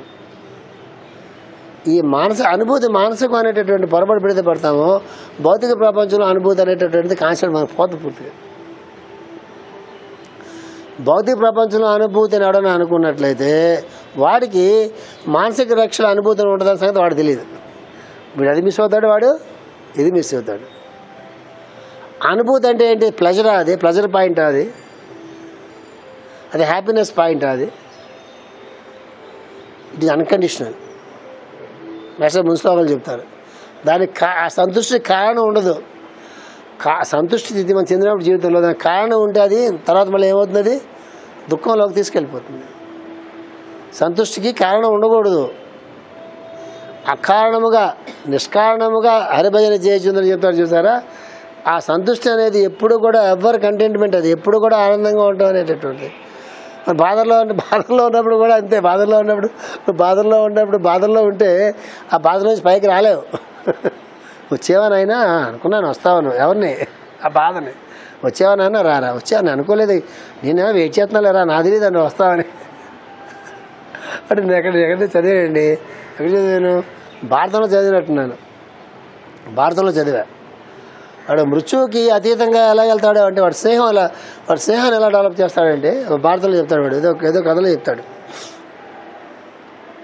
యమధర్మరాజు వస్తుంటాడట. యోగి అనేటటువంటి స్థితిలో ఉంటాడంటే ఇన్ని నోట్ చేస్తామని చచ్చిపోతా, నోట్ చేయాలి, పుస్తకం అంతా నోట్ చేయాలి. నోట్ చేస్తే ఎక్కడ గుర్తుపెడతామని. ఎవరో కథలో ఎవరో అర్జెంట్కి గంధర్వుడు ఎవడో ఉపదేశం చేస్తాడు. అది చదివాను అక్కడ. అందులో అద్భుతమైనటువంటి ఒక పాయింట్ చెప్పాడు. దేనైనా జీవితంలో ఆహ్వానం చేయాలట. యోగి లక్షణాడు. కష్టం, కమాన్ రా, వచ్చావా, రా బాబు రా, కూర్చో. ఆహ్వానం చేయగానే 50% తగ్గుతాడు. ఏది కష్టం ఏ స్థితి వరకు వెళ్తుందట అంటే యమధర్మరాజు వస్తుంటే బాబు ఇక్కడ రానైనా రా వెళ్దామని అటువంటి. అప్పుడైనా పద వెదవా, దున్నపోతో పొడిపించమంటావా, వెళ్తావా, ఎవరు ఎంపట్లు పంపించి కొట్టండి రానంటాడు. అక్కడ దాకా ఉండకూడదు. ఆయన వస్తుంటేనే ఇక్కడ రండి, పర్లేదు కలిసి వెళ్తా, పర్లేదు రెడీగా ఉన్నాయి పదండి అన్నమాట. అట్లా స్నేహం డెవలప్ చేస్తే అట వాడికి అసలు వాడికి అదే మోక్షం అంట. మోక్షం అంటే అదే లేదు. పుట్టడం కూడా పుట్టాలంటే పుట్టాలా సార్, పదండి సార్ వెళ్ళిపోతాను. నేను పుట్టను సార్, మళ్ళీ నేను వెళ్ళను సార్ భూమి మీదకి, మళ్ళీ నేను పెళ్లి చేసుకోను సార్, మళ్ళీ ఆ పిల్లకి పిల్లలు, అమ్మ బాబాయ్ అల్లుళ్ళు కోడళ్ళు స్నేహితులు శత్రువులు, బాబాయ్ వద్దు సార్ నాకు సంసారం అంటట. సరేనా వెళ్ళాలి అని అనుకుంటే పదండి సార్ వెళ్ళిపోతాం. పుట్టిన తర్వాత వాడికి బాధ, వాడు ఎంత అసలు మా వ్యాసభారతం ఎలా ఉందంటే అసలు మనం మాట్లాడుకుంటున్నట్టుగా ఉంది, అసలు మనం లెక్చరించుకున్నట్టుగా ఉంది. అసలు వాడు అన్ని బాధలు ఉంటాయట, అన్ని కష్టాలు ఉంటాయట, వాడికి వ్యాధులు ఉంటాయట, వాడికి రోగాలు ఉంటాయట, వాడికి అన్నీ ఉంటాయట. కానీ అన్నిటితో ఆడుకుంటాడు వాడు. అన్నిటినీ ఆహ్వానిస్తాడు చక్కగా. ఎక్కడి దాకా ఆహ్వానిస్తాడు రా అంటే యమధర్మరాజు వస్తున్నా కూడా 2 సార్లు చెప్పి ఇంట్లోకి ఆహ్వానించి ఇక వెళ్దామా సార్ అంటాడు. ఆయన ఆలోచించాలి ఇటెక్కడ కావాలా అని. యమలోకానికి పదండి సార్, పర్లేదు యమలోకానికి కదా పదండి సార్ అంటే ఏం చేద్దాం, వీడికి సుఖం లేదు, వీడికి దుఃఖం లేదు. యమలోకంలో ఉండేవాడికి ఏంటి, వాడు సగ్గులోకంలోకి వెళ్తే రంభ వరుసగా కనిపిస్తారు, బాగా మాకే వేసుకుంటారు, లేదా ఏదో అక్కడ అమృతం పడతారని కోరుకుంటే కదా వీడికి యమలోకానికి వెళ్ళడానికి బాధపడడానికి. అమ్మ యమలోకంలోకి వెళ్తే గుచ్చుతారు, ఈయన గుచ్చుతారు, గుచ్చిన వాడు పెద్ద ఇబ్బంది కూడా పడ్డావు. రెండు లేవు వాడి దగ్గర, గుచ్చకూడదని లేదు, అమృతం తాగాలని కూడా లేదు. అదే మోక్ష స్థితి అంటే. యోగి అనేటువంటి ఎలా ఉంటుందిరా మోక్షం అంటే జన్మ మరణాలు అనేవి అవి 2 కూడా ఉండవు, ఆటోమేటిక్గా దాటి వాడు వెళ్ళిపోతాడు సమాజం చెప్తున్నారు. చెప్పి అంచేది ఎప్పుడు కూడా గుర్తుపెట్టుకోండి, బుద్ధికి ఉన్ముఖంగా అంటే అర్థమేంటంటే రూల్ ఏంటంటే ఏ పని చేసినా కూడా చాలా జాగ్రత్తగా ఆలోచించేయాలా. ఏ ఆలోచన పని దగ్గర ఆలోచించడం అనేది మనకి సాధన చేస్తాం. అప్పుడు ఏం చేయాలి తెలుసా, లోపుకి వెళ్ళి నువ్వు బాగా ఆలోచించావు నాన్న, సో గ్లాడ్, నీ ఇష్టాల బ్యాక్గ్రౌండ్లో ఆలోచించావా, రాగద్వేషాల బ్యాక్గ్రౌండ్లో ఆలోచించావా, లేకపోతే మంచి చెట్ల బ్యాక్గ్రౌండ్లో ఆలోచించావా, ఎవరికి మంచిని ఆలోచించావు. మంచి చెట్లు అంటే వాళ్ళ ఎవరికి మంచిగా ఆలోచించావు, ఎవరి చెట్టుని ఆలోచించావు, ఈ పని చేస్తే మన బాగా ఉంటుంది సార్, పోతే ఆడైపోతాడు అని ఆలోచించావా. ఇట్లా ఉంటుంది బుద్ధి అంటే. ఇట్లాగా మనసుకి పదును పెట్టి ఒక ఆలోచన ఎట్లా చేయాలనేదని బుద్ధి లోకాల్లో నుంచి కానీ మనసుకు కానీ ఆ ట్రైనింగ్ బుద్ధికి వస్తే ఆ బుద్ధి ప్రోగ్రామింగ్ అండి. అందుకే నేను రీప్రోగ్రామింగ్ ఆఫ్ ది మైండ్ అని చెప్తున్నా. సాఫ్ట్వేర్లో ప్రోగ్రామ్ చేస్తారు, రోబోస్ అయి ఉంటాయి. రోబోస్ వాటికి మైండ్ ఎక్కడ ఉంటుంది, ప్రోగ్రామ్ చేస్తారు.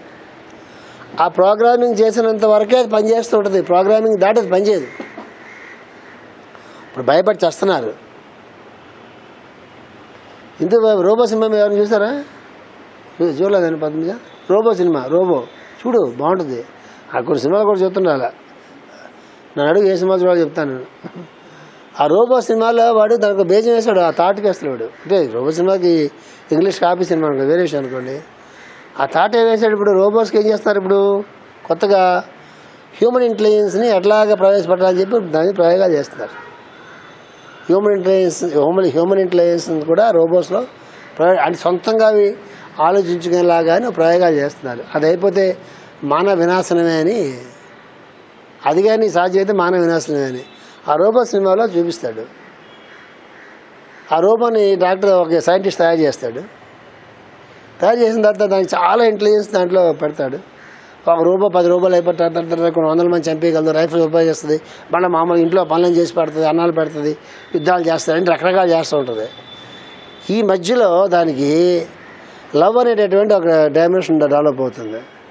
ఏ డాక్టర్ అయితే ఏ సైంటిస్ట్ అయితే తయారు చేశాడో, ఈ తయారు చేసిన సైంటిస్ట్ వాళ్ళకి లవర్ ఒక అమ్మాయి ఉంటుంది. రూపం కూడా దాన్ని లవ్ చేయడం మొదలు పెడుతుంది.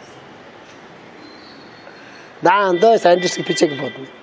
ఈ సైంటిస్ట్ మీద తిరగబడుతుంది రోబో. ఏ సైంటిస్ట్ రోబో తయారు చేశాడో ఈ క్లాష్ వల్ల వాడి మీద తిరగబడుతుంది. చివరికి సాక్రిఫైస్ చేసి చచ్చిపోతారు అనుకోండి. అది దానికైతే చచ్చిపోవాలి, ఇటు చంపలేడు దాన్ని, దానికైతే చచ్చిపోవాలి. మొత్తం మీద అదే డిస్మాండిల్ చేసుకుని మొత్తం చచ్చిపోద్ది అనుకోండి. రోబో సెకండ్ పార్ట్ వస్తుంది. అందువల్ల నేను చెప్తాను మీకంటే ఈ ప్రోగ్రామింగ్ ఆఫ్ ది మైండ్ మనం ఒకసారి చెప్పుకుంటున్నాం. నెక్స్ట్ శతాబ్దంలో 22nd సెంచరీలో ప్రోగ్రామింగ్ ఆఫ్ ది మైండ్ ఏ లెవెల్లో ఉంటుందో మనం చెప్పుకోలేం. ఇప్పటికే ప్రోగ్రామింగ్ అనేటువంటి సాఫ్ట్వేర్ లాంగ్వేజ్లో ప్రోగ్రామింగ్ అనేటటువంటిది చాలా హయ్యర్ లెవెల్కి వెళ్ళిపోయింది. సూపర్ కంప్యూటర్ దాకా వెళ్ళిపోయారు మన వాళ్ళు. ఇంకొంచెం ముందుకు వెళ్తే మాస్టర్ చెప్పిన లెవెల్ దాకా వెళ్ళినట్లయితే ఉన్న చోట మనిషి ఒక రూమ్లోకి వెళ్ళి ఆ రూమ్లో అణువుల్లో కలిసిపోయి మళ్ళీ ఏ దేశంలో కదా ఆ దేశంలో వాళ్ళు అణువులు కట్టుకుని అక్కడ పూర్వం సినిమాల్లో మనం చూపించేవాళ్ళే ఏమంటారు దాన్ని అదృశ్యం అయిపోయి మళ్ళీ ప్రత్యక్ష హోదా చూసారా, అలాంటి లెవెల్ దాకా సైంటిస్ట్ వస్తాడు సుమా. మళ్ళీ 21st సెంచరీలో అట్లాంటి పరిశోధన జరుగుతున్న మాస్టర్ చెప్పారు. దాని దగ్గరగా వస్తున్నారు. ఎక్కడ దాకా వచ్చారు, ఇప్పుడు లైఫ్ దాకా వచ్చారు. నిజంగా సక్సెస్ అయితే ఈ పుస్తకాలన్నీ మళ్ళీ భగవద్గీతను తిరిగి చెప్పుకోవాల్సి వస్తుంది. మనం చాలా స్పిరిచువల్ ఫైట్స్ అన్నీ నాశనం అయిపోతాయి. యాక్చువల్గా భగవద్గీతలో, యాక్చువల్గా వేదాల్లో వాటిలో సైంటిఫిక్ బ్యాక్గ్రౌండ్తో వాళ్ళు ఏం చెప్పారో దాన్ని తీసి చెప్పుకోకుండా మనలాగా ఇదంతా చెప్పుకుంటుంటే అప్పుడే వెంట తర్వాత అందరూ బడుదలు అయిపోయారు కదా. అందరూ పునరకాశాలు చేయడమేగా సైంటిఫిక్ ఎక్స్ప్లెనేషన్ అవుతుంది. వేదాస్ ఎవరు అది కట్ చేశాడు మెకాలయ్యాడు. అసలు తీసుకోలేదా? మాస్టర్ వచ్చిన మెకాలే లెటర్ ఇవాళ నాకు ఎవరో వర్షాలు పంపించారు. ఇప్పుడు మాస్టర్ ఇప్పుడు ఒక లెటర్ చెప్తారు, మెకాలే ఒక లెటర్ రాశాడని చెప్తారు కదా. ఎవరో నాకు ఆ కాపీ నాకు 1835లో అది మెకాలే రాసిన లెటర్ కాపీ కూడా నాకు వాట్సాప్లో పంపించాడు. ఆ వెధవ ఏం రాశాడు లెటర్ వాడు. భారతదేశాన్ని నాశనం చేయాలంటే there is only one way. ఈ దేశంలో నాకు బెగ్గర్స్ కనిపించట్లేదు. ఈ దేశం అంతా చాలా సుభిక్షంగా ఉంది, చాలా సౌండ్గా ఉంది. ఈ మొత్తం దేశానికంతా ఆధ్యాత్మికత అనేటటువంటిది చాలా పునాదిగా ఉంది. వీళ్ళని మనం ఏమి జయించలేము. జయించాలంటే ఒకటి వీళ్ళ తాలూకా ఆ స్పిరిచువల్ బ్యాక్గ్రౌండ్ మొత్తం కట్ చేయాలా, ఆ లాంగ్వేజ్ని కట్ చేయాలా, మొట్టమొదట సంస్కృతిని కట్ చేయాలా, ఇంగ్లీష్ని పరిచయం చేయాలా, అది వరల్డ్ లాంగ్వేజ్గా దాన్ని తయారు చేయాలా. దాన్ని నేర్చుకుంటే మనం ప్రపంచ భాష నేర్చుకుంటున్నటువంటి గ్లామర్ క్రియేట్ చేస్తే వాళ్ళు మనకింత పనిచేస్తారు. This the only way we can ఏంటిది విన్ ది ఇండియన్స్ అని ఒక లెటరు 935 పేపర్లో కటింగ్ తీసి పంపించాడు. మళ్ళీ కంపల్సరీగా భారతదేశం లాంటి దేశాలు మనుగడ సాగించాలంటే ఈ సెంచరీ అయిపోయే లోపల ఖచ్చితంగా మూలాల్లోకి వెళ్ళేటటువంటి పరిస్థితి వస్తేనే మనుగడ సాధిస్తారు. ఇందువల్ల వాళ్ళ లైఫ్ గురించి మనం చెప్పింది నమ్మట్లేదు. సైంటిస్ట్ నమ్మట్లేదు. వాళ్ళు ఆల్రెడీ అచీవ్ చేశారు. ఒక పంది మీద వాళ్ళు ఎక్స్పెరిమెంట్ చేస్తారు. ఒక యాక్సిడెంట్లో పంది చనిపోతే, యాక్సిడెంట్లో పందాలు చనిపోతే, యాక్సిడెంట్లో ఎలా చచ్చిపోతారు? బికాజ్ లాస్ ఆఫ్ బ్లడ్, అంతే కదా. యాక్సిడెంట్లో చచ్చిపోవడానికి main reason loss of blood. ఎప్పుడైతే బ్లడ్ అనేది శరీరంలోంచి పోయిందో ఆల్ సెల్స్ ఆక్సిజన్ సప్లై అంతా పూర్తిగా చచ్చిపోయి అవన్నీ కూడా చచ్చిపోతాయి. అంటే డిఫెక్ట్ అయిపోతాయి. మొట్టమొదటి చచ్చిపోకుండా ముందు అవి పనిచేయలేవు. ఆక్సిజన్ సప్లై పోతుంది కాబట్టి, బ్లడ్ శరీరంలో మొత్తం పోయింది కాబట్టి ఆక్సిజన్ పనిచేయక మైండ్ దగ్గర నుంచి మొత్తం సెల్స్ అన్నీ కూడా చచ్చిపోతాయి. అచేతనం అయిపోతాయి తెలుగులో చెప్పాలంటే. అట్లాంటి టైంలో ఇమీడియట్, చాలా ఇమీడియట్గా అలాంటి టైంలో ఇమీడియట్గా ఆ యానిమల్లో మనుషులు తీసుకొని మళ్ళీ మొత్తం హార్ట్ని టెంపరీగా ఆఫ్ చేసి మొత్తం బ్లడ్ సర్క్యులేషన్ అంతా మొత్తం ఆర్టిఫిషియల్ బ్రీతింగ్ పెట్టి బ్లడ్ సర్క్యులేషన్ మొత్తం అంతా పంపించి అక్కడి నుంచి బ్లడ్ పైకి పోకుండా చూస్తే బ్లడ్ సర్క్యులేట్ అవడం మొదలెట్టిన తర్వాత అప్పుడు హార్ట్ పంపింగ్ అనేటటువంటి దాన్ని మళ్ళీ మొదలు పెడితే మళ్ళీ ఆ పంది బతికింది. సో లైఫ్ అంటే ఎక్కడి నుంచి వస్తుంది ఎక్కడికో పోద్ది అనేది కాదు. We can also give the life again back. దాని మీద ఎక్స్పెరిమెంట్ జరుగుతుంది. చాలా పెద్ద పెద్ద లెవెల్లో ఎక్స్పెరిమెంట్ చేస్తున్నారు. హ్యూమన్ ఇంటెలిజెన్స్ని రోబోట్స్లో క్రియేట్ చేయడం కోసం చాలా ప్రయత్నం చేస్తున్నారు. చైనా వాళ్ళు ప్రపంచంలో అందరికైనా ముందున్నారు ఈ విషయాల్లో. ఎందుకు చెప్తాను మీకంటే రీప్రోగ్రామింగ్ అనేటటువంటిది చాలా పవర్ఫుల్ వెపన్ మా హ్యూమన్ మైండ్లో. అది ఋషులు అందరికీ తెలుసు ఆర్ట్. పతంజలి యోగ సూత్రాలకు కానీ భగవద్గీతకు కానీ ఈ పెద్దలు చెప్పినటువంటి అన్ని టీచింగ్స్కి బ్యాక్గ్రౌండ్ ఏంటంటే మన మైండ్ని ప్రోగ్రామ్ చేయాలి. ఎవరు ప్రోగ్రామ్ చేయాలి? మనమే ప్రోగ్రామ్ చేయాలి. మనమంటే ఎవరు అనే దగ్గర వస్తుంది మొత్తం అంతా. మన మైండ్ని మనమే ప్రోగ్రామ్ చేయాలంటే మనలో ఏ పార్ట్ ప్రోగ్రామ్ చేస్తుంది? అసలు మనమంటే ఎవరు? Who am I? అక్కడికి తీసుకెళ్ళడం గురించే భగవద్గీతని శ్రీకృష్ణుడు మొత్తం అంతా 18 అధ్యాయాలు చెప్పాడు.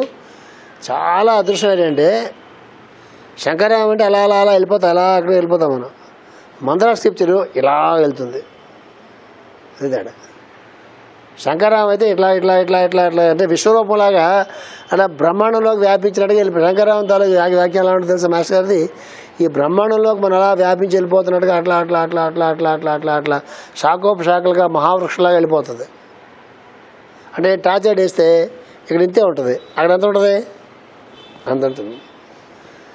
వెనక్కి వచ్చామనుకోండి, అంతలోంచి టార్చర్ దగ్గరికి వచ్చామనుకోండి, అట్లా అట్లా అయ్యి ఎలా వచ్చి ఎక్కడికి వస్తుంది? చివరికి ఆ పాయింట్లోకి వస్తుంది సారా. ఈ పాయింట్లోంచి ఇలా పైకి వెళ్ళైతే సంకరం అనుకోండి, ఆ పైనుంచి ఎలాగా గ్రాడ్యువల్ లోపుకి వచ్చి ఈ పాయింట్లో దగ్గర వస్తాం సారా, అది మంత్ర స్క్రిప్చర్.